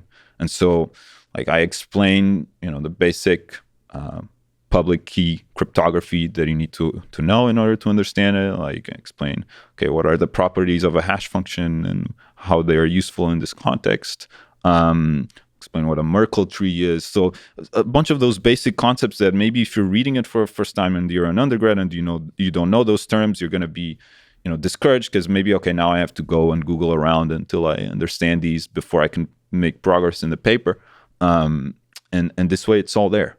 So there's a magic to the fact that over time more people went on there and added further annotations. So the idea that the paper gets easier and more accessible over time, but you're still looking at the original content the way the author intended it to be. But there's just more context, and the toughest bits have more in-depth explanations. Okay, I think there's just so many interesting papers there. I remember reading the paper that was written by Freeman Dyson on the first time that he explained, or he came up with the concept of the Dyson sphere, and he put that out. It's a one-page paper, and what he explained was that eventually, if a civilization develops and grows, there's going to be a point when the resources on the planet are not enough for the energy requirements of that civilization. So if you want to go, the next step is you need to go to the next star and extract energy from that star. And the way to do it is you need to build some sort of cap around the star that extracts the energy. So he theorized this idea of the Dyson sphere, and he went on to kind of analyze how you would build that, the stability of that sphere, like if something happens, like if there's like a small oscillation with that sphere collapse into the star or no, what would happen. And he even went on to kind of say that a good way for us to look for signs of intelligent life out there is to look for signals of these Dyson spheres. And because, according to the second law of thermodynamics, like there's going to be a lot of infrared radiation that is going to be emitted as a consequence of extracting energy from the star. And we should be able to see those signals of like infrared if we look at the sky. But all these, like from the introduction of the concept, like how to build a Dyson sphere, the problems of like having a Dyson sphere, how to detect how that could be used as a signal for intelligent life. Wait, really? That's all in the paper? All in one page paper. And it's like, it's for me, it's beautiful. It's like, where was this published? I don't remember. It's fascinating that papers like that could be. Yeah. I mean, the guts it takes to put that all together in a paper form. That kind of challenges our previous discussion of papers. I mean, papers can be beautiful. You can play with the format, right? But there's a lot to unpack there. That's the starting point. But it's beautiful that you're able to put that in one page, and then people can build on top of that. But the key ideas are there. Yeah, exactly. What about? Have you looked at any of the big seminal papers throughout the history of science? Like you look at simple like Einstein papers. Have any of those been annotated? Yeah. No, we have some more seminal papers that people will have heard about. We have the DNA double helix paper on there. We have the Higgs boson paper. There's papers that we know that they're not going to be finding out about them because of us, but it's papers that we think should be more widely read and that folks would benefit from having some annotations there. And so we also have a number of those. Yeah, a lot of like discovery papers for fundamental like particles and all that. We have a lot of those on Fermat's library. I would like to, we haven't annotated that one, but I would like to, on the Riemann hypotheses. That's a really interesting paper as well. But we haven't annotated that one, but there's a lot of like more historical landmark papers on the platform. Have you done Poincare conjecture with Perlman? That's too much. That's too much. That's too much. Too much for me. But it's interesting that and going back to our discussion, like the Poincare paper was like published on Archive, and it was not on a journal. Like the 3 papers. And what do you make of that? I mean, he's such a fascinating human being. Exactly. I mentioned to you offline that I'm going to Russia. He's somebody I'm really try to interview him. Yeah, so I definitely will interview him. And I believe I will. I believe I can. I just don't know how to. I know where he lives, so here. Okay, my hope is, my conjecture is that if I just show up to the house and look desperate enough, or threatening enough, or some combination of both, that like the only way to get rid of me is to just get the thing done. That's the hope. It's actually interesting that you mentioned that, because so a couple of weeks ago I was searching for like stuff about Perlman online, and ended up on this Twitter account of like this guy that claims to be Perlman's assistant, and he has been posting a bunch of pictures like next to Perlman. You can see like Perlman in a library, and he's like next to him, like taking a selfie, or like Perlman walking on the street, and like maybe you could reach out to this assistant, and I'll send you this Twitter account. So maybe you're onto something. No, but going back to like Fermat is super interesting, because the fact that he published the proofs on Archive was also like a way for him to, because he really didn't like the scientific publishing industry, and the fact that you had to pay to get access to articles, and that was a form of like protest, and that's why he published those papers there. I mean, I think Perlman is just a fascinating like character, and for me, it's this kind of ideal of a Platonic ideal of what a mathematician should be. It's someone that is it just deeply cares about mathematics. It cares about fair attribution of disregards money, and like the fact that he published like on Archive is a good example of what that. About the Fields Medal, that he turned down the Fields Medal? What do you make of that? Yeah, I mean, if you look at like the reasons why he rejected the Fields Medal, so Perlman did a postdoc in the US, and when he came back to Russia, do you know how good his English is? I think it's fairly I good. think it's pretty good. I right? think it's really good, especially in Because he's writing. given lectures in American universities. But I haven't been able to Listen to anything. well, certainly not listen, but I haven't been able to get anybody, because I know a lot of people have been to those lectures. I'm not able to get a sense of like, yeah, but how strong is the accent? What are we talking about here? Is this going to have to be in Russian? Is it going to have to be in English? It's fascinating. But he writes the papers in English, so. True. Like there's so many, like it's such a fascinating character. And there are a couple of examples like him, like at I think 28 or 29, he proved like a really famous conjecture called the soul conjecture. I believe it was like in a very short 4-page proof of that. It was a really big breakthrough. Then he went to Princeton to give a lecture on that.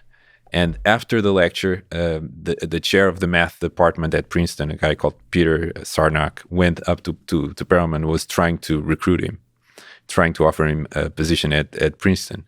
And at some point he asked for Perelman's resume. And Perelman responded saying, just gave a lecture on like these really tough problem. Why do you need my resume? Like I'm not gonna send you. Like I just proved like my value.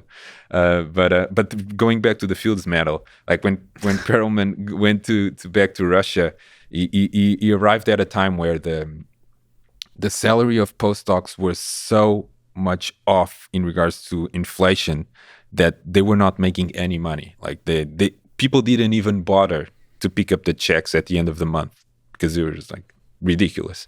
But thankfully he had some money that he had gained while he was doing his postdoc, so he just concentrated on like the Poincare conjecture problem, which when he took that, he took it after it was reframed by this mathematician called Richard Hamilton, which posed the problem in a way that it turned into this super like math Olympiad problem with like perfect boundaries, well defined, and that was perfect for Perelman to attack. And so he spent like 7 years working on that, and then in 2002 he started publishing those papers on arXiv. And people started jumping on that, reading those papers, and there was like a lot of excitement around that. A couple of years later, there were 2 researchers, I believe they were from Harvard, that took Perelman's work, they sanded some of the edges, and they republished that, saying that, based on Perelman's work, they were able to figure out the Poincare conjecture. And then there was, at the time at the International Conference of Mathematics in 2006, I believe, that's when they were going to give out the Fields Medal. There was a lot of debate of like, who should get the credit for solving this big problem. And for Perelman, it felt really sad that people were even considering that he was not the person that solved that. And the claims that those like researchers, when they published after Perelman, they were false claims that they were the ones. They just sanded a couple of edges. Like Perelman did all the really hard work. And so just the fact that they doubted that Perelman had done that, like, was enough for him to say, I'm not interested in this prize. And that was one of the reasons why he rejected the Fields Medal. He also rejected the Clay Prize. So the Poincare conjecture was one of the Millennium Prizes. There was $1 million prize associated with that problem. And that had to do with the fact that for them to attribute that prize, I think it had to be published on a journal. Yes. The proof. And again, Perelman's principles of interfered here. And he also just didn't care about the money. He's like, Clay, I think, was a businessman, and he's like, doesn't have to do anything with mathematics. I don't care about these. And that's one of the reasons why he rejected the it's hard to convert into words, but at MIT, I'm distinctly aware of the distinction between when I enter a room, there's a certain kind of music to the way people talk when we're talking about ideas versus what that music sounds like when we're talking, when it's like bickering in the space of like, whether it's politics or funding or egos, it's a different sound to it. And I'm distinctly aware of the two. And I kind of sort of, to me personally, happiness was just like swimming around the one that like is the political stuff or the money stuff and all that, or egos. And I think that's probably what problem is as well. Like the moment he senses there's any, as with the Fields Medal, like the moment you start to have any kind of drama around credit assignment, all those kinds of things, it's almost not that it's important who gets the credit. It's like the drama in itself gets in the way of the exploration of the ideas or the fundamental thing that makes science so damn beautiful. And you can really see that he's also a product of that Russian school of like doing science. And you can see that people were, during the Cold War, a lot of mathematicians, they were not making any money. They were doing math for the sake of math, like for the intellectual pleasure of like solving a difficult problem. Yeah. And even if it was a flawed system and there were a lot of problems with that, they were able to actually achieve these. And there were a lot of and Perelman for me is the perfect product of that. He just cared about like working on tough problems. He didn't care about anything else. It was just math, pure math. Yeah, there's like for the broader audience, I think another example of that is like professional sports versus Olympics. Mm-hmm. Especially in Russia, I've seen that clear distinction where because the state manages so much of the Olympic process in Russia, as people know, with the steroids, yes. But outside of the steroids thing, is like the athlete can focus on the pure artistry of the sport. Like not worry about the money, not just in the way they talk about it, the way they think about it, the way they define excellence, versus like in the perhaps a bit of a capitalist system in the United States with American football, with baseball, with basketball. So much of the discussion is about money. Now, of course, at the end of the day, it's about excellence and artistry and all of that. But when the culture is so richly grounded in discussions of money and sort of this capitalistic like merch and businesses and all those kinds of things, it changes the nature of the activity. And it's in a way that's hard again to describe in words, but when it's purely about the activity itself, it's almost like you quiet down all the noise enough to hear the signal, enough to hear the beauty. Like whenever you're talking about the money, that's when the marketing people come and the business people, the non-creatives come and they fill the room and they create drama and they know how to create the drama and the noise, as opposed to the people who are truly excellent at what they do. The person in their arena, right? Like when you remove all the money and you just let that thing shine, that's when true excellence can come out. And that was of the few things that worked with the communist system in the Soviet Union, to me at least, as somebody who loves sport and loves mathematics and science, that worked well. Removing the money from the picture. Not that I'm saying poverty is good for science. There's some level in which not worrying about money is good for science. It's a weird, I'm not exactly sure what to make of that, because capitalism works really damn well. Yeah. But it's tricky how to find that balance. One Fields medalist that is interesting to look at, and I think you mentioned it earlier, but is Cedric Villani, which might be the only Fields medalist that is also a politician now. Yeah. But so it's this brilliant French mathematician that won the Fields medal, and after that he decided that one of the ways that he could have the biggest leverage kind of is in pushing science in the direction that he thinks science should go would be to try to go into politics. And so that's what he did, and he has ran. I'm not sure if he has won any election, but I think he's running for mayor of Paris or something like that. But it's this brilliant mathematician that before winning the Fields medal had only been just a brilliant mathematician. But after that, he decided to go into politics to try to have an impact and try to change some of the things that he would complain about before. So there's that component as well. Yeah, and I've always thought mathematics and science should be like James Bond would, in my eyes, I think be sexier if he did math. Like we should, as a society, put excellence in mathematics at the same level as being able to kill a man with your bare hands. Like those are both useful features. Like that's admirable. It's like, oh, like that makes the person interesting. Like being extremely well read about history or philosophy, being good at mathematics, being able to kill a man with bare hands. Those are all the same in my book. So I think all are useful for action stars. And I think the society will benefit for giving more value to that. Like one of the things that bothers me about American culture is I don't know the right words to use, but like the nerdiness associated with science.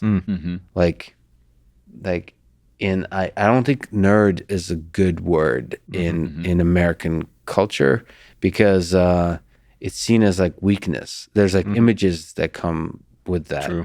And it's fine. You could be all kinds of shapes and colors and personalities, but like to me, having sophisticated knowledge in science, being good at math, doesn't mean you're weak.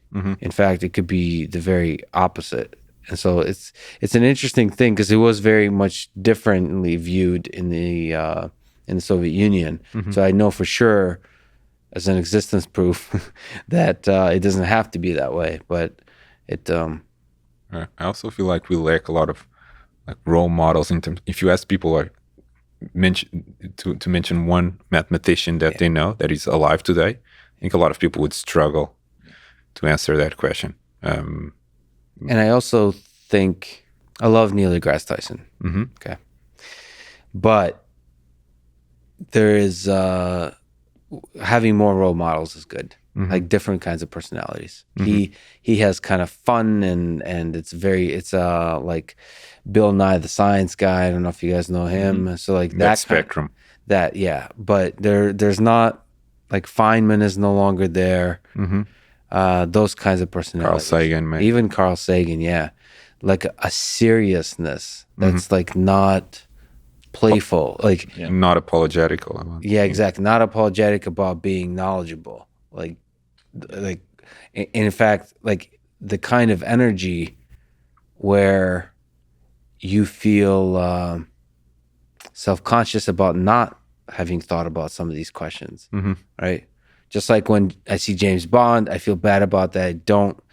Have never killed a man. Like I need to make sure I fix that. Right? That's the way I feel. So the same way I want to feel like that way. When Carl Sagan talks, I feel like I need to have that same kind of seriousness about science. Like if I don't know something, I want to know it well. What about Terence Tao? He's kind of a superstar. What are your thoughts about him? True. It's probably one of the most famous mathematicians alive today. And probably one of, regardless of like, is of course, he won a Fields Medal, is a really smart and talented mathematician. It's also like a big inspiration for us, at least for some of the work that we do with Fermat's library. So Terence Tao is known for having, a big blog, and he's pretty open about like his research, and he also tries to make his work as public as possible through his blog posts. In fact, there's a really interesting problem that got solved a couple of years ago. So Tao was working with on an Erdos problem, actually. So Paul Erdos was this mathematician from Hungary, and he was known for like the Erdos for a lot of things, but one of the things that he was also known was for the Erdos problem. So he was always like creating these problems and usually associating prizes with those problems. And a lot of those problems are still open, like and there will be some of them will be open for like maybe couple hundred years. And I think that's actually an interesting hack for him to collaborate with future mathematicians. His name will keep coming up in for future generations. But so Tao was working on one of these problems called the Erdos discrepancy, and he published a blog post on like about that problem, and he reached like a dead end. And then all of a sudden there was this guy from Germany that wrote like a comment on his blog post saying, okay, like some of so this problem is like a Sudoku like flavor, and some of the machinery that we're using to solve Sudoku could be used here. And that was actually the key to solve the Erdos discrepancy problem. So there was a comment on his blog, and I think that for me is an example of like how to do again, going back to collaborative science online, and the power that it has. But Tao is also like pretty public about like some of the struggles and of being a mathematician, like and even he wrote about some of the unintended consequences of having extraordinary ability in a field. And he used himself as an example. When he was growing up, he was extremely talented in mathematics from a young age. Like Tao was a person, he won a medal in like one of the IMOs at the age, I think was a gold medal at the age of 10 or something like that. And so he mentioned that when he was growing up, like, and especially in college, when he was in a class that he enjoyed, it just came very natural for him, and he didn't have to work hard to just ace the class. And when he found that the class was boring, like it didn't work, and he barely passed. I think in college he almost failed 2 classes. And he was talking about that and how he brought those studying habits, or like in existence of studying habits, when he went to Princeton for his PhD. And in Princeton, when he started kind of delving into more complex problems and classes, he struggled a lot because he didn't have that those habits. Like he wasn't taking notes, and he wasn't studying hard when he faced problems, and he almost failed out of his PhD. He almost failed his PhD exam, and it talks about like having this conversation with his advisor, and the advisor pointing out like, this is not working.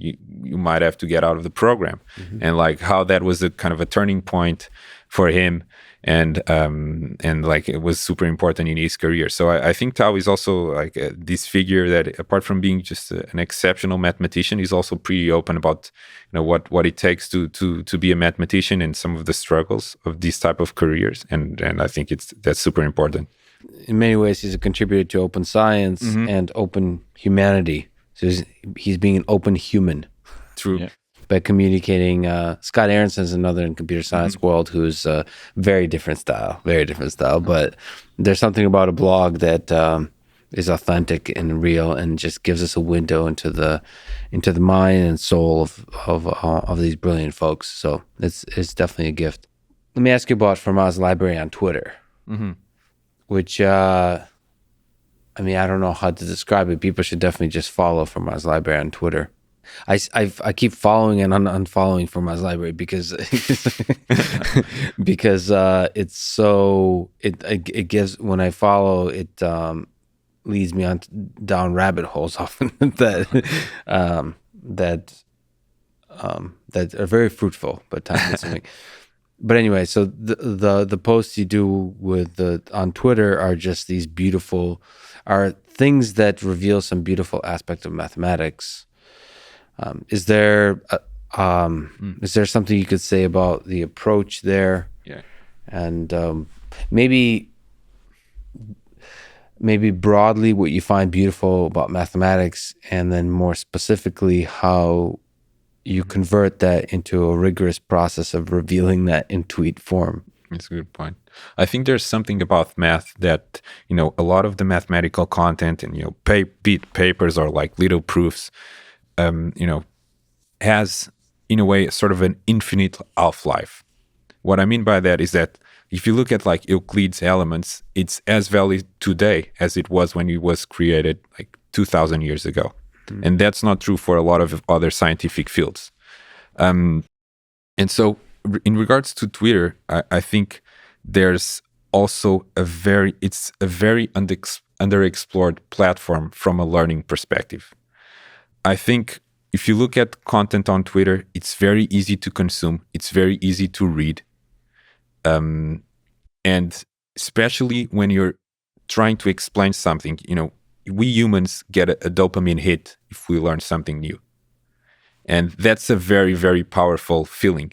And that's why, people go to classes when you have a really good professor. It's looking for those dopamine hits. And that's something that we try to explore when we're producing content on Twitter. Imagine if if you would, on a line to a restaurant, you could go to your phone to learn something new instead of going to a social network to just and I think it's very hard to sometimes to kind of provide that feeling, because you need to sometimes digest content and put it in a way, that it fits 280 characters, and it requires a lot of sometimes time to do that. Even though it's easy to consume, it's hard to make. But once you are able to provide that eureka moment to people, like that's very powerful. They get that dopamine hit, and like you create this feedback cycle, and people come back for more. And in Twitter, compared to like an online course or a book, you have a 0% dropout. So people will read the content. So that it's part of the creators, like the person that is creating the content. If you're able to actually get that feedback cycle, it's super, super powerful. Yeah, but some of the stuff is like how the heck do you find that? And I don't know why it's so appealing. It this is from what is it? A couple days ago. I'll just read out the number. 2, 3, 4, 5, 6, 7, 8, 9 is the largest prime number with consecutive increasing digits. I mean, that is so cool. That's like some weird like glimpse into some deep universal truth, even though it's just a number.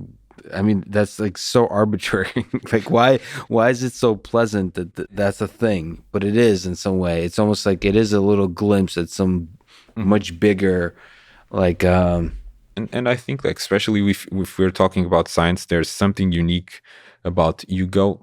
And with a lot of the tweets, you go sometimes from a state of not knowing something to knowing something. And that is very particular to science, math, physics. And that, again, is extremely addictive. And that's how I feel about that. And that's why I think people engage so much with our tweets and go into rabbit holes. And then they, we start with prime numbers, and all of a sudden you are spending hours reading number theory things, and you go into Wikipedia, and you lose a lot of time there. But well, the variety is really interesting too. There's human things, there's physics things, there's like numeric things, like I just mentioned, but there's also more rigorous mathematical things.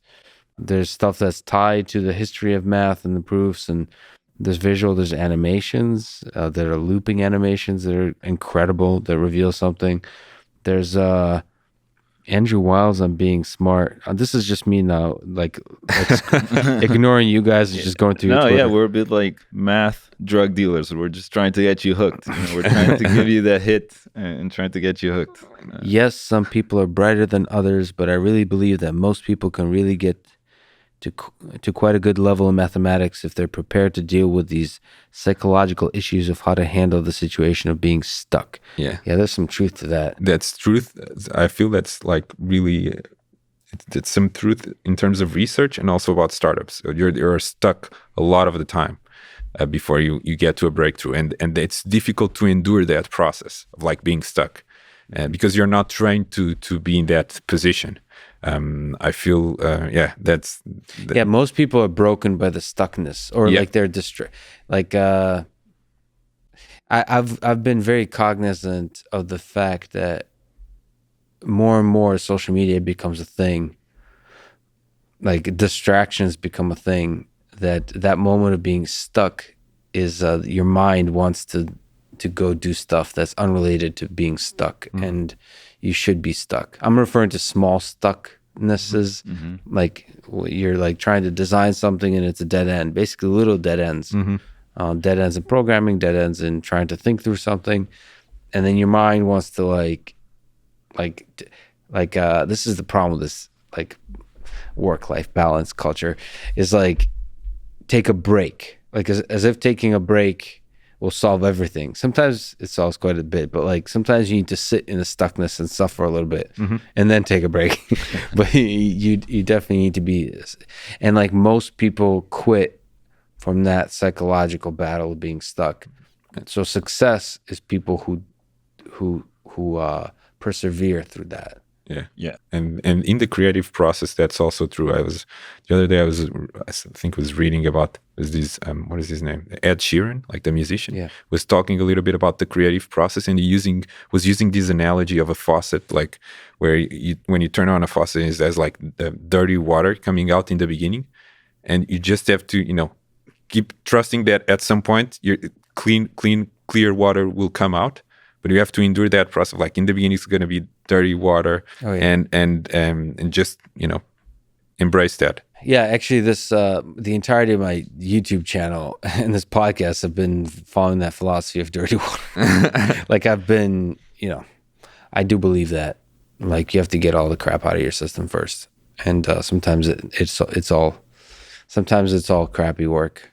I tend to be very self-critical, but I do think that quantity leads to quality for some people. It does for the way my mind works. Is like just keep putting stuff out there, keep creating, and the quality will come, as opposed to sitting there waiting, not doing anything until the thing seems perfect, because the perfect may never come. But just on our Twitter profile, I really, and sometimes when you look on some of those tweets, they might seem like pretty kind of why is this interesting? It's like so raw, like it's just a number. But I really believe that, especially with math or physics, it is possible to get everyone to love math or physics, even if you think you hate it. It's not a function of the student or the person that is on the other side. I think it's just purely a function of like how you explain hidden beauty that they hadn't realized before. It's not easy, but I think it's like a lot of the times is on the creator's side to be able to like show that beauty to the other person. I think some of that is native to humans. We just have that curiosity, and you look at small toddlers and babies and like them trying to figure things out, and there's just something that is born with us that we want for that understanding. We want to figure out the world around us, and so yeah, it shouldn't be like whether or not people are going to enjoy it. Like I also really believe that everybody has that capacity to fall in love with math and physics. You mentioned startup. What do you think it takes to build a successful startup? Yeah, that it's what Luís was saying, that you need to be able to endure being stuck, and I think the best way to put it is that startups don't have a linear reward function, right? You oftentimes don't get rewarded for effort, and in most of our lives we go through these processes that do give you those small rewards for effort, right? In school, you study hard. Generally, you'll get a good grade, and then you get like good grades or you get grades every semester, and so you're slowly getting rewarded and pushed in the right direction. For startups, and startups are not the only thing that is like this, but for startups, it's you can put in a ton of effort into something and then get no reward for it. Right? It's like Sisyphus boulder, where you were pushing that boulder up the mountain, and you get to the top, and then it just rolls all the way back down. And so that's something that I think a lot of people are not equipped to deal with, and can be incredibly demoralizing, especially if that happens more than a few times. And so, but I think it's absolutely essential to power through it, because by the nature of startups, it's oftentimes you're dealing with non-obvious ideas and things that might be contrarian, and so you're gonna run into that a lot. You're gonna do things that are not gonna work out, and you need to be prepared to deal with that. But we're not coming out of college. You're just not equipped. I'm not sure if there's a way to train people to deal with those non-linear reward functions. But it's definitely, I think, one of the most difficult things about doing a startup. And also happens in research sometimes. We're talking about the default state is being stuck. You just, you don't, like, you try things, you get zero results, you close doors, you constantly closing doors until you find something. And that is a big thing. What about sort of this point when you're stuck? There's a kind of decision whether if you have a vision to persist through with this direction that you've been going along, or what a lot of startups do or businesses is pivot. Mm-hmm. How do you decide whether like to give up on a particular flavor of the way you've imagined the design and to like adjust it or completely like alter it? I think that's a core question for startups that I've asked myself exactly. And like, I've never been able to come up with a great framework to make those decisions. I think that's really at the core of, out of a lot of the toughest questions that people that started a company have to deal with. I think maybe the best framework that I was able to figure out is like when you run out of ideas. You just, you're exploring something, it's not working, you try it in a different angle, you try a different business model. Yeah. When you run out of ideas, like you don't have any more cards, just switch. And it's not perfect because you have a lot of stories of startups with like people kept pushing and then, that paid off. And then you have philosophies is like fail fast and pivot fast. So it's hard to, balance these two worlds and understand what is the best framework. And I mean, if you look at Fermat's library, maybe you can correct me, but it feels like you're operating in a space where there's a lot of things that are broken and or could be significantly improved. So it feels like there's a lot of possibilities for pivoting. Or like, how do you revolutionize science? How do you revolutionize the aggregation, the annotation, the commenting, the community around information of knowledge, structured knowledge?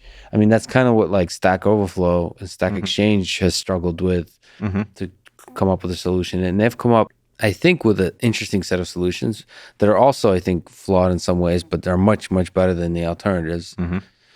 But there's a lot of other possibilities. If we just look at papers, as we talked about, there's so many possible revolutions, and there a lot of money to be potentially made in those revolutions. Plus, coupled with that, the benefit to humanity. And so, like, you're sitting there, like, I don't know how many people are legitimately, from a business perspective, playing with these ideas. It feels like there's a lot of ideas here. True, there is.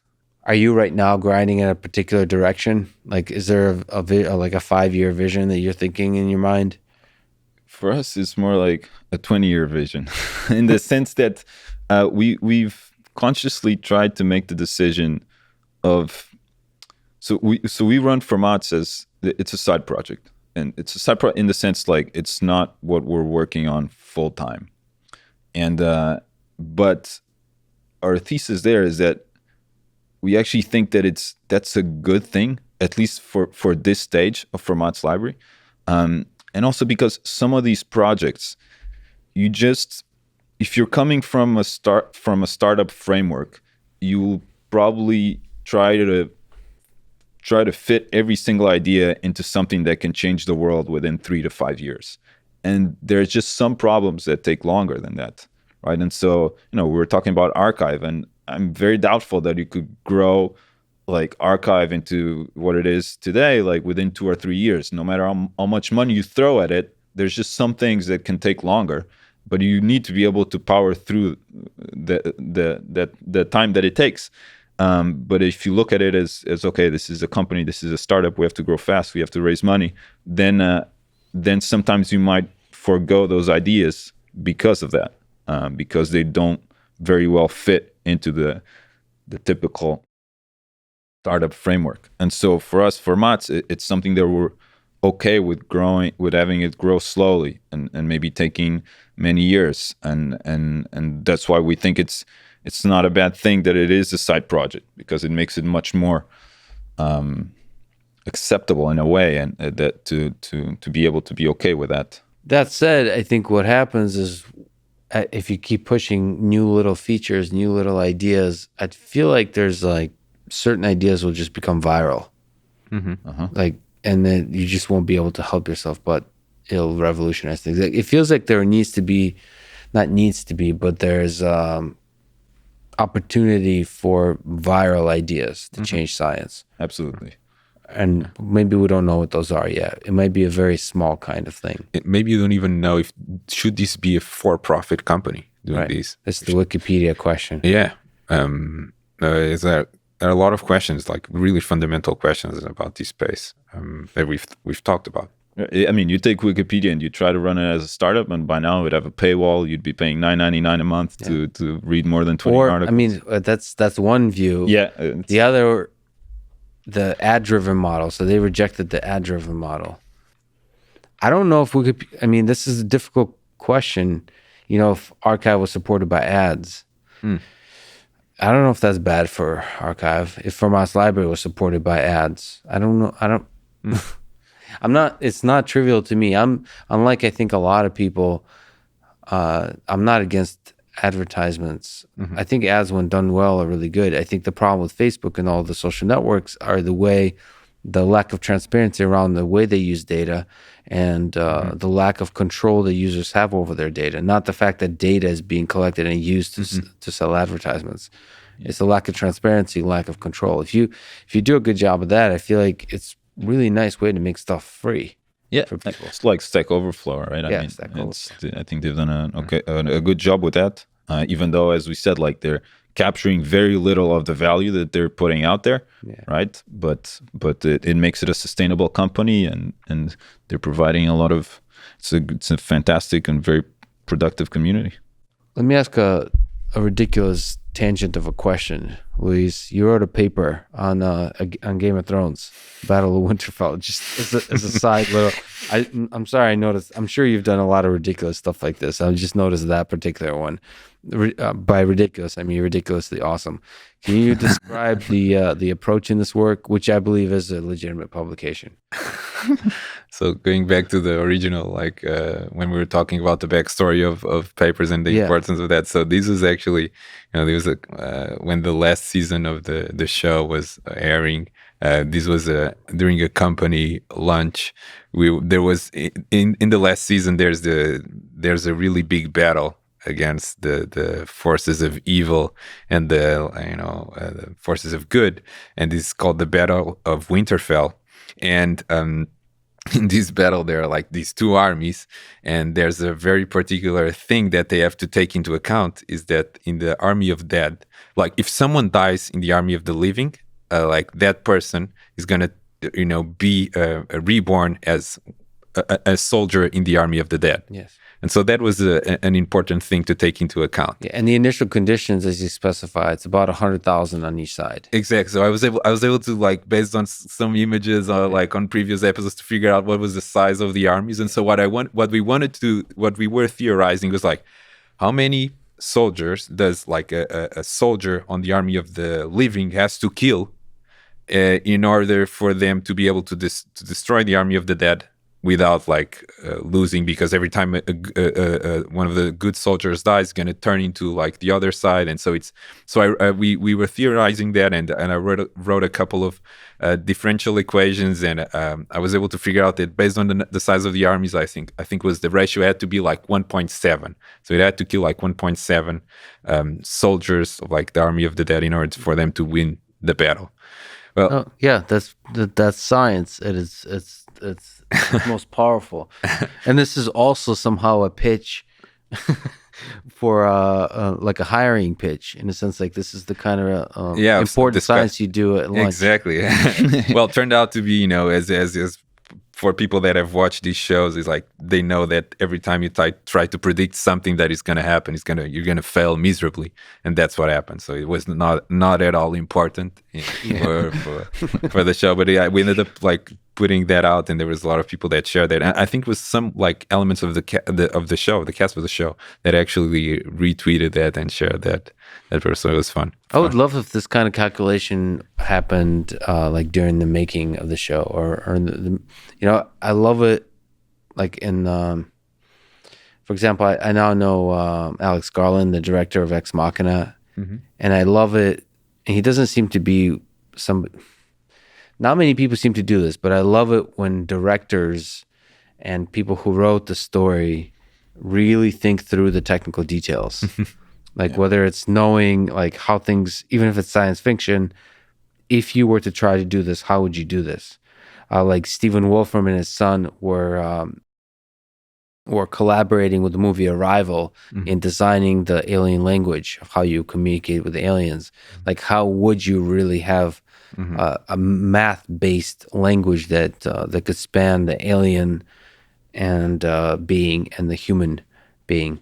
So I love it when they have that kind of rigor. The Martian was also big on that. Like the book and the movie was all about like, can we actually, is this plausible? Can this happen? It was all about that. And that can really bring you in. Like sometimes the small details. I mean, the guy that wrote the Martian book is another book that is also filled with those like things that when you realize that, okay, these are grounded in science, can just really bring you in. Yeah. Right, he has a book about a colony on the moon. Colony on the moon, and he goes about like all the details that would be required about setting up a colony in the moon, and like things that he wouldn't think about, like the fact that they would it's hard to bring like air to the moon, so they wouldn't like how do you make that breathable, that environment breathable? You need to bring oxygen, but like you probably wouldn't bring nitrogen. So what you do is like instead of having an atmosphere that is 100% oxygen, you like decrease the pressure so that you have the same ratio of oxygen on Earth, but like lowering the pressure here. And so like things like water boils at a lower temperature. So people would have coffee and the coffee would be colder. Like there was a problem in this environment in the moon. So like, and these are like small things in the book, but I studied physics, so like when I read these, that throws me into like tangents, and I start researching that, and it's like I really like to read books and watch movies when they go to that level of detail about science. I think Interstellar was one where they also consulted heavily with a number of physicists. And I think even resulted in a couple of papers. A couple of papers about like the black hole visualizations and. But there's even more examples of interesting science around like these fantasy. We were reading at some point like these guys that were trying to figure out if the Tolkien's Middle Earth, if it was round, if it was like a sphere, if it was like a flat Earth, based on the map, based on the map and some of the references in the books, and so I think we tweeted about that. You can actually, we did. Based on the distance between the cities, you can actually prove that that could be like a map of a sphere or like a spheroid, and you can actually calculate the radius of that planet. That's fascinating. I mean, that's fascinating. But there's something about like calculating the number, like exactly the calculation you did for the Battle of Winterfell is. There's something fascinating about that, because that's not like that's very mathematical versus like grounded in physics. And that's really interesting. I mean, that's like injecting mathematics into fantasy. There's something I see what magical about that. And that for me, that's why I think it's also when you look at things like Fermat's last theorem, like problems that are very kind of self-contained and simple to state. I think like that's the same with that paper. It's very easy to understand the boundaries of the problem, and that for me, that's why math is so appealing, and those like problems are also so appealing to the general public. It's not that they look simple or that people think that they're easy to like solve, but I feel that a lot of the times they are almost intellectually democratic, because everyone understands the starting point. You look at Fermat's last theorem, everyone understands like this is the universe of the problem, and the same maybe with that paper. Everyone understands, okay, these are the starting conditions, and that the fact that it becomes intellectually democratic, and I think that's a huge motivation for people, and that's why so many people gravitate towards these like Riemann hypotheses or Fermat's last theorem or that simple paper, which is like just one page. It was very simple. And I just talked to somebody, I don't know if you know who he is, Jocko Willink, who is this person who, among many things, loves military tactics. So he would probably either publish a follow-on paper, maybe you guys should collaborate, but he would see the basic assumptions that you started that paper with as flawed, because there's like dragons too, right? There's like Like you have to integrate tactics because it's not a homogeneous system. It's not. True. I don't take into account the dragons and like. And other he would creatures. say tactics fundamentally change the dynamics of the system, and so like And that's what happened. so yeah. So at least from a scientific perspective, he was right, but he never published. So there you go. Let me ask the most important question. You guys are from Portugal, both? Born in Portugal. Yeah. So who is the greatest soccer player, footballer of all time? Yeah, I think we're a little bit biased on this topic, but I mean, Maradona. I have a tremendous respect for what. Here we go. This is the political. We can convince you. I mean, I have tremendous respect for what Ronaldo has achieved in his career, and I think soccer is one of those sports where I think you can get to maybe be one of the best players in the world, if you just have like natural talent. And even if you don't put a lot of hard work and discipline into soccer, you can be one of the best players in the world. And I think Ronaldo is kind of like, of course, he's naturally talented, but Cristiano he also Ronaldo, we should say the football from exactly Portugal. from Portugal, and not the Brazilian in this case. And so and Ronaldo came from nothing. He is known from being probably one of the hardest working athletes in the game. And I see that sometimes a lot of these discussions about the best player, a lot of people tend to gravitate towards this person is naturally talented and the other person has to work hard. And so as if it was bad if he had to work hard to be good at something. Yeah. And I think that, I think so many people fall into that trap. And the reason why so many people fall into that trap is because if you're saying that someone is good and achieved a lot of success by working hard as opposed to achieving success because he has some sort of God-given natural talent that you can't explain why the person was born with that. Yeah. What does it tell you about you? It tells you that maybe if you work hard on a lot of fields, you could accomplish a lot of great things. And I think that's hard to digest for a lot of people. And so in that way, Ronaldo's inspiring that. I think so. So you find hard work inspiring, but he's way too good looking. That's not, maybe that's the I don't like him probably. No, I like the part of the hard work and of him being like one of the hardest working athletes in soccer. So he is to you the greatest of all time? Is he up there? Is he would be number one? Okay. Do you agree with this? Wholeheartedly. Disagree? Well, I definitely disagree. I mean, I like him very much. He works hard. I admire, he's an incredible goal scorer, right? But so first of all, Leo Messi, and there was some confusion because I've kept saying Maradona is my favorite player, but I think Leo has surpassed them. So it's Messi, then Maradona, then Pele for me. But the reason is there's certain aesthetic definitions of beauty that I admire, whether it came by hard work or through God-given talent or through anything. It doesn't really matter to me. There's certain aesthetic genius when I see it, to me, and especially it doesn't have to be consistent. It is in the case of Messi, in the case of Ronaldo, but just even moments of genius, which is where Maradona really shines. Even if that doesn't translate into results and goals being scored. Right. And that's the challenge. Like I did that. Because that's where people that tell me that Leo Messi's never, even on strong teams, have led the national team. People as part of the World Cup, right? As really important. And to me, no, it's the moment. Like winning to me was never important. What's more important is the moments of genius. But you're talking to the human story, and Cristiano Ronaldo definitely has a beautiful human story. Yeah, and I think you can't. For me, it's hard to decouple those two. I don't just look at the list of achievements, but I like how he got there and how he keeps pushing the boundaries at almost 40. Yeah, and how that sets up an example.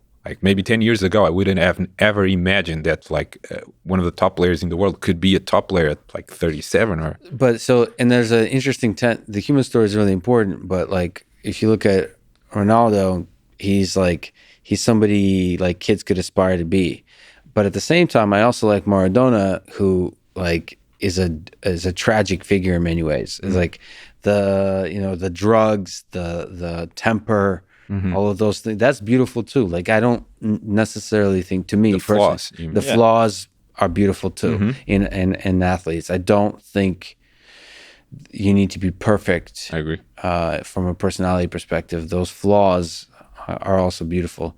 So, but yeah, there is something about hard work, and there's also something about the being an underdog and being able to carry a team. That's an argument for Maradona. I don't know if you can make that argument for Messi and Ronaldo either, because they've all played on superstar teams for most of their lives. So I don't know how it's difficult to know how they would do when they had to work, like did what Maradona had to do to carry a team on his shoulders. True. And Pele did as well, and so, depending on the context. Yeah. Maybe you could argue that with the Portuguese national team, but we have a good team. But maybe what Maradona did with Naples and a couple other teams, it seems incredible. It speaks to the beauty of the game that we're talking about all these different players that have, or especially if you're comparing Messi and Ronaldo, that have such different styles of play, and also even their bodies are so different, but these two very different players can be at the top of the game, and there are not a lot of other sports where you have that. Like you have kind of a mental image of a basketball player, and like the top basketball players kind of fit that mental image, and they look a certain way, and but for soccer it's not so much like that, and I think that's beautiful, but that really adds something to the sport.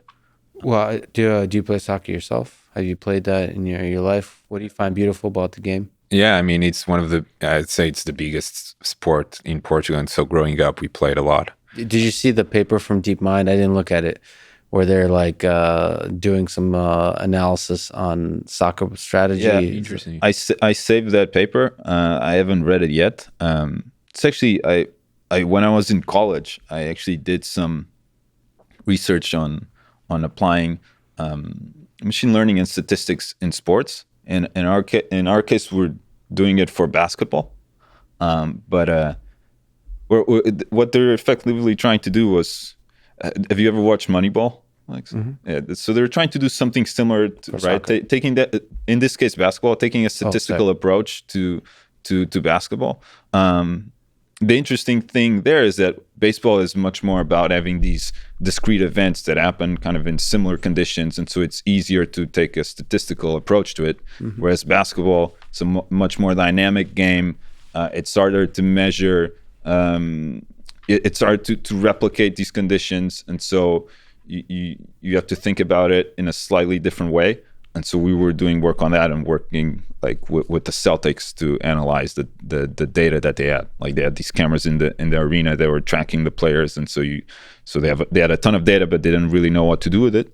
And so we were doing work on that. And soccer is maybe even a step further. It's right. It's a game where you don't have as many.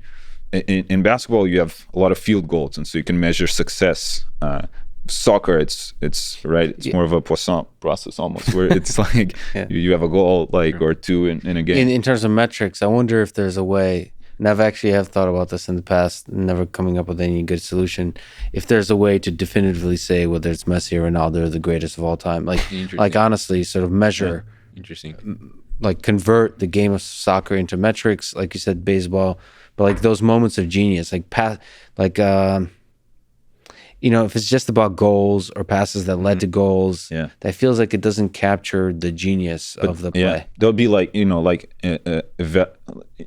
kind of do. You have more metrics, for instance, in chess, right? And you can try to understand how hard of a move that was. There's like Bobby Fischer has this move that I think it's called the move of the century, where you have to go so deep into the tree to understand that was the right move, and you can quantify how hard it was. So it'd be interesting to try to think of those type of metrics, but say, for soccer. And computer vision unlocks some of that for us. That's one possibility. I have a cool idea, a computer vision product, Lex, that you could build for soccer. Let's go. I'm taking notes. If you could detect the ball and like imagine that, it seems like totally doable right now, but like if you could detect when the ball enters one of the goals and like just had like a crowd cheering for you when you're playing soccer with your friends every time you score a goal, or you had like the Champions League song going on, and like having that, like you go play soccer with your friends, you just turn that on and there's like a computer vision like program analyzing detects the ball every time there's a goal. Like if you miss, like there's a the fans are reacting to that. And then it should be pretty simple by now. It's like I think there's an opportunity there. It's like just throwing that. I'm gonna go all out. But by the way, I did. I've never released. I was thinking of just putting it on GitHub, but I did write exactly that, which is the trackers for the players, for the bodies of the player. This is the hard part actually. The detection of player bodies and the ball is not hard. What's hard is very like robust tracking through time of each of those. So I wrote a tracker that's pretty damn good. Is that open source? You open source? I know I've never released it because I thought like I need to. I would. This is the perfection thing because I knew it was going to be like it's going to pull me in, and it wasn't really that done. And so I've never actually been a part of a GitHub project where it's like really active development, and I didn't want to make it. I knew there's a non-zero probability that it will become my life for like a half a year. That's because just how much I love soccer and all of those kinds of things, and ultimately it will be all for just the joy of analyzing the game, which I'm all for. I remember you also like in one of the episodes you mentioned that you did also a lot of eye tracking analysis on like Joe Rogan's. That was the research side of my life. Interesting. Yeah. And you have that library, right? You kind of downloaded all the episodes. Yep. Allegedly. I of course I didn't. If you're a lawyer and listening to this. No, it is. I was listening to the episode where you mentioned that, and I was actually there was something that I might ask you for access to that to like, allegedly that library, but I was doing some not regarding like eye tracking, but I was playing around with analyzing the distribution of silences on one of the Joe Rogan episodes. So like I did that for the Elon conversation, where it's like you just take all the silences like after Joe asked a question and Elon responded, and you plot that distribution and see how that looks like. Yeah, I think there's a huge opportunity, especially with long form podcasts, to do that kind of analysis, bigger than Joe. Exactly. But it has to be a fairly unedited podcast so that you don't cut the silence. So one of the benefits I have doing this podcast is like the what we're recording today is there's individual audio that being recorded. Makes it so easier. Like I have the raw information. It's when it's published, it's all combined together, and individual video feeds. So even when you're listening, which I usually don't, I only show one video stream. I'll know. I can track your blinks and so on. Interesting. But ultimately, the hope is you don't need that raw data, because if you don't need the raw data for whatever analysis you're doing, you can then do a huge number of podcasts, because it's quickly growing now, the number, especially comedians. There's quite a few comedians with long form podcasts, and they have a lot of facial expressions, they have a lot of fun and all those kinds of things, and it's prone for analysis. And there's so many interesting things that idea actually sparked because I was watching a Q&A by Steve Jobs, and I think it was at MIT, and then people he did a talk there, and then the Q&A started and people started asking questions that I was working while listening to it, and someone asked a question and he goes on a 20-second silence before answering the question. I had to check if the video hadn't paused or something, and I was thinking about if that is a feature of a person, how long on average you take to respond to a question, and if it's that's fascinating. Has to do with how thoughtful you are, and if that changes over time. But it also could be, this is a really fascinating metric, because it also could be, it's certainly a feature of a person, but it's also a function of the question. True.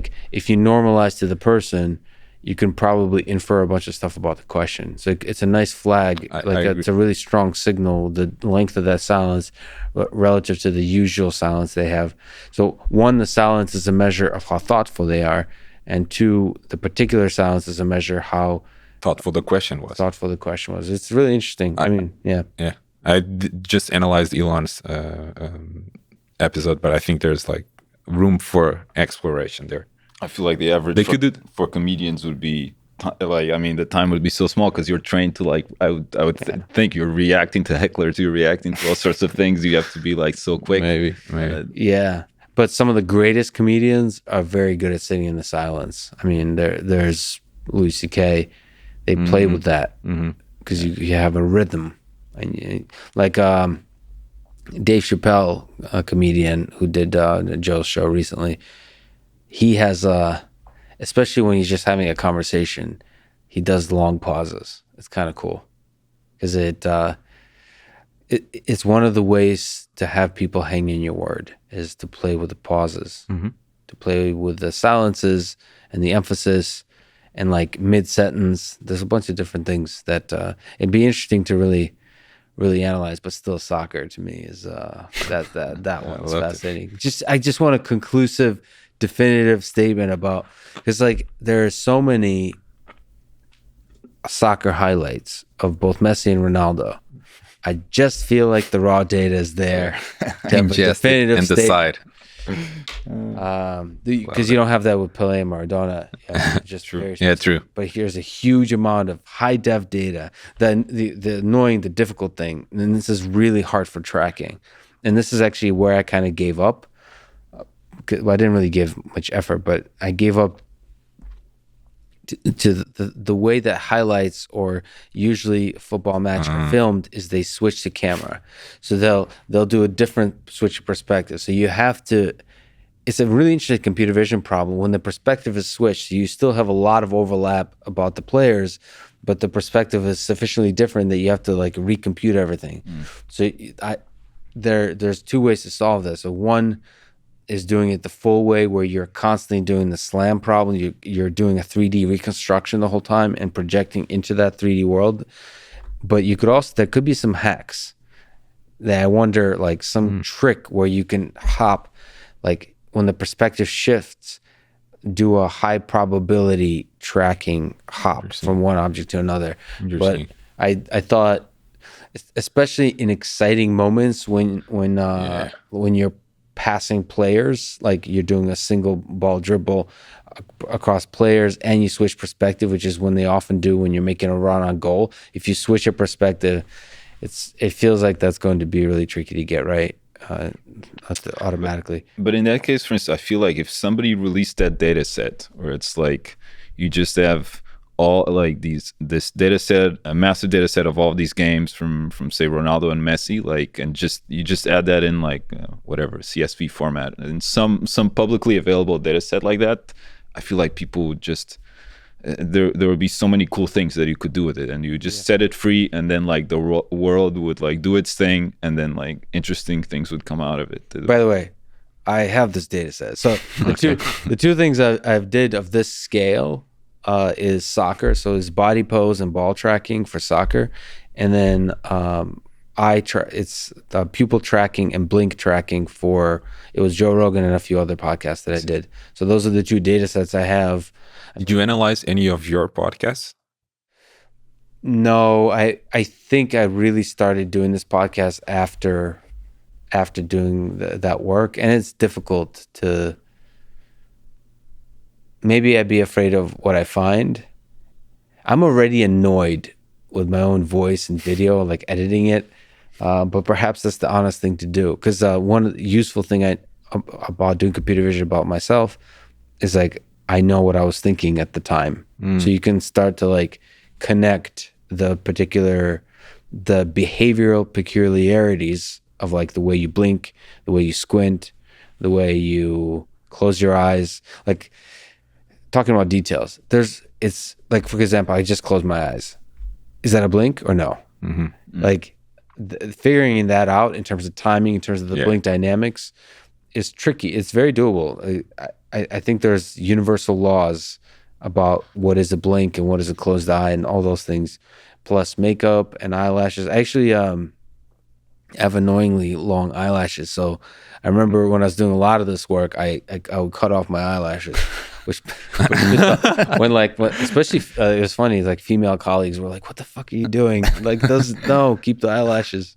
But because it got in the way, made the computer vision a lot more difficult. But Super interesting topics. But speaking about the one, still on the topic of the data sets for sports, there's one paper that, and I actually annotated on Fermat, and it was published in 90s, I believe, 90s or 80s, I forget. But the researcher was effectively looking at the hot end phenomena in basketball, right? So whether like the fact that you just made a field goal, if on your next attempt, if you're more likely to make it or not.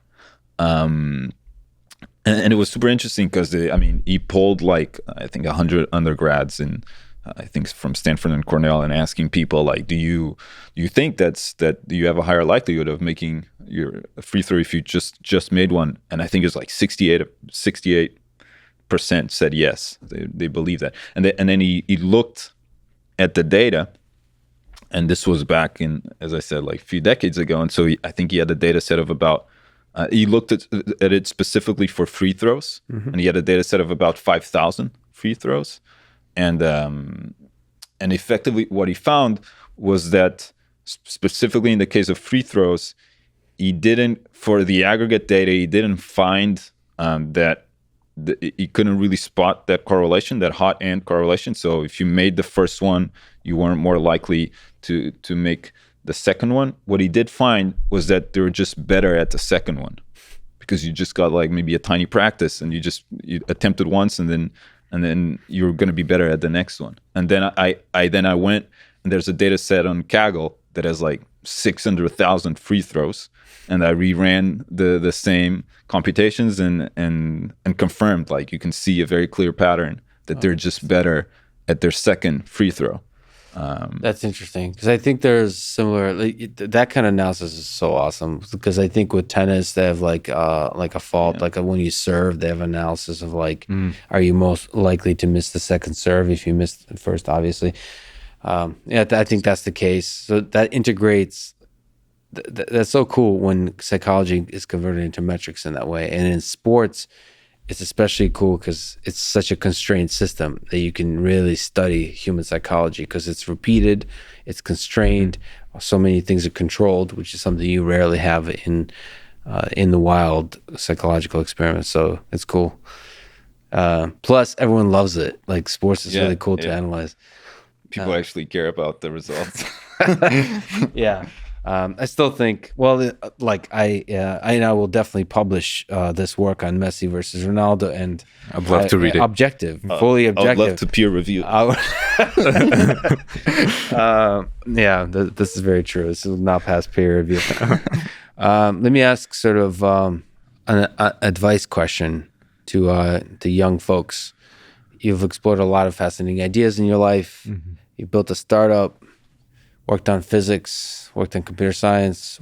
What advice would you give to young people today in high school, maybe early college, about life, about career, about science and mathematics? I remember, I remember reading that Poincaré was once asked by a French journal about his advice for young people and what was his teaching philosophy.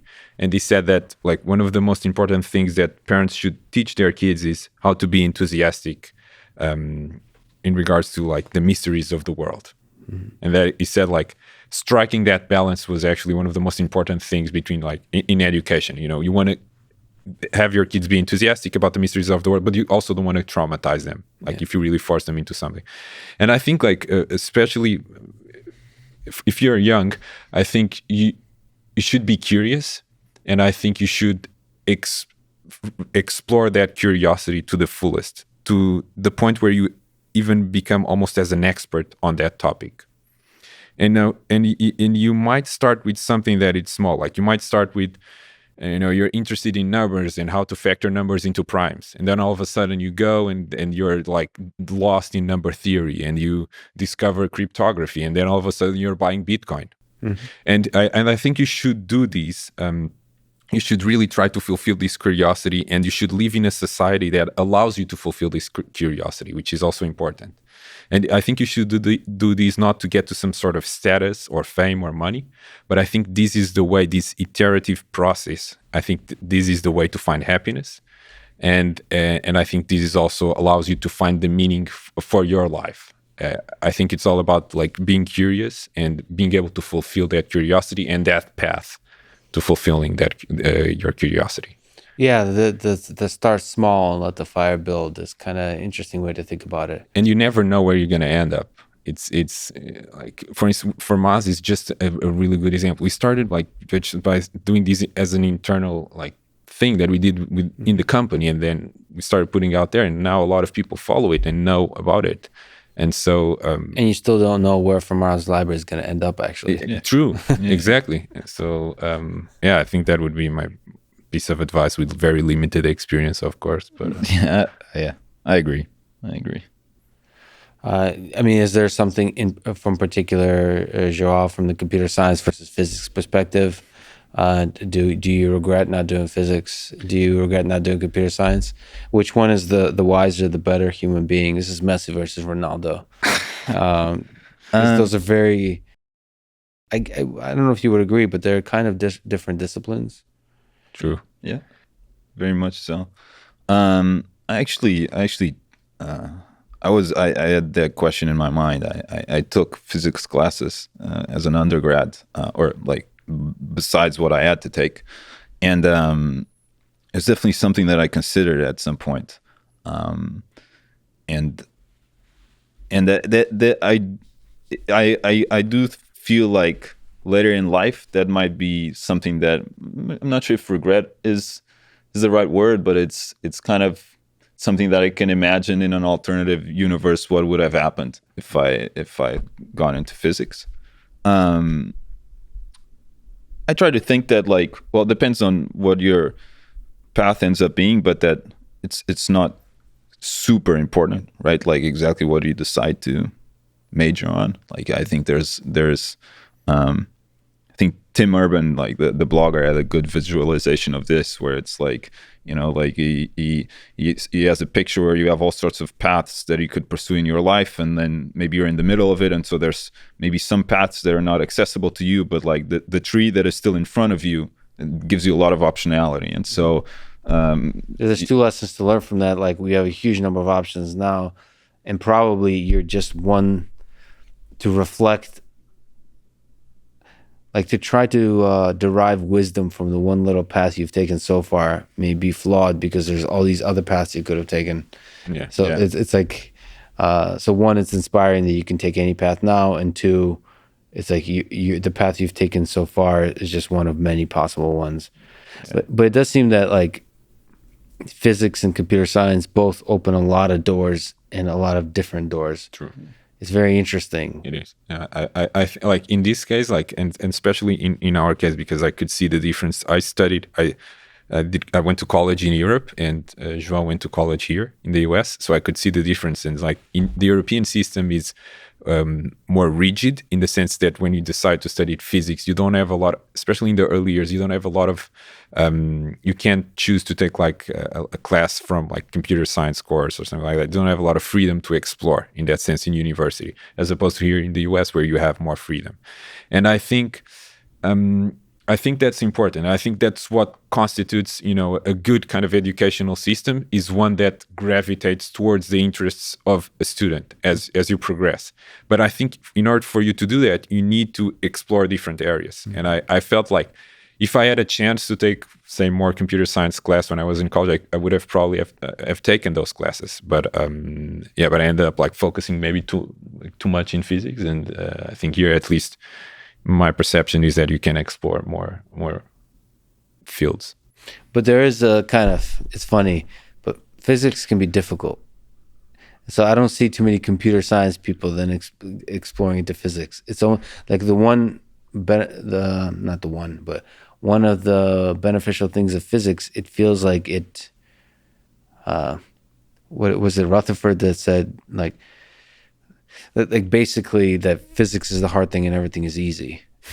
So like there's a certain sense once you figured out some basic like physics that it's not that you need the tools of physics to understand the other disciplines. It's that you're empowered by having done difficult shit. I mean, the ultimate, I think, is probably mathematics there. Yeah, true. So maybe just doing difficult things and proving to yourself that you can do difficult things, whatever those are. That's net positive, I believe. Net positive. Yeah. And I think like I before I started a company, I had like I worked in the financial sector for a bit, and like I think having a physics background, I felt I was not afraid of like learning like finance things, and I think like when you come from those backgrounds, you are generally not afraid of stepping into other fields and learning about those because I feel you've learned a lot of difficult things, and that's an added benefit, I believe. This was an incredible conversation, Luís, João. We started with, who do we start with? Feynman, ended up with Messi and Ronaldo. So this is like the perfect conversation. It's really an honor that you guys would waste all this time with me today. It was really fun. Thanks for talking. Thank you so much for having us. Yeah, thank you so much. Thanks for listening to this conversation with Luís and João Batalha. And thank you to Skiff, Simply Safe, Indeed, NetSuite, and For Sigmatic. Check them out in the description to support this podcast. And now, let me leave you with some words from Richard Feynman. Nobody ever figures out what life is all about. And it doesn't matter. Explore the world. Nearly everything is really interesting if you go into it deeply enough. Thank you for listening. I hope to see you next time.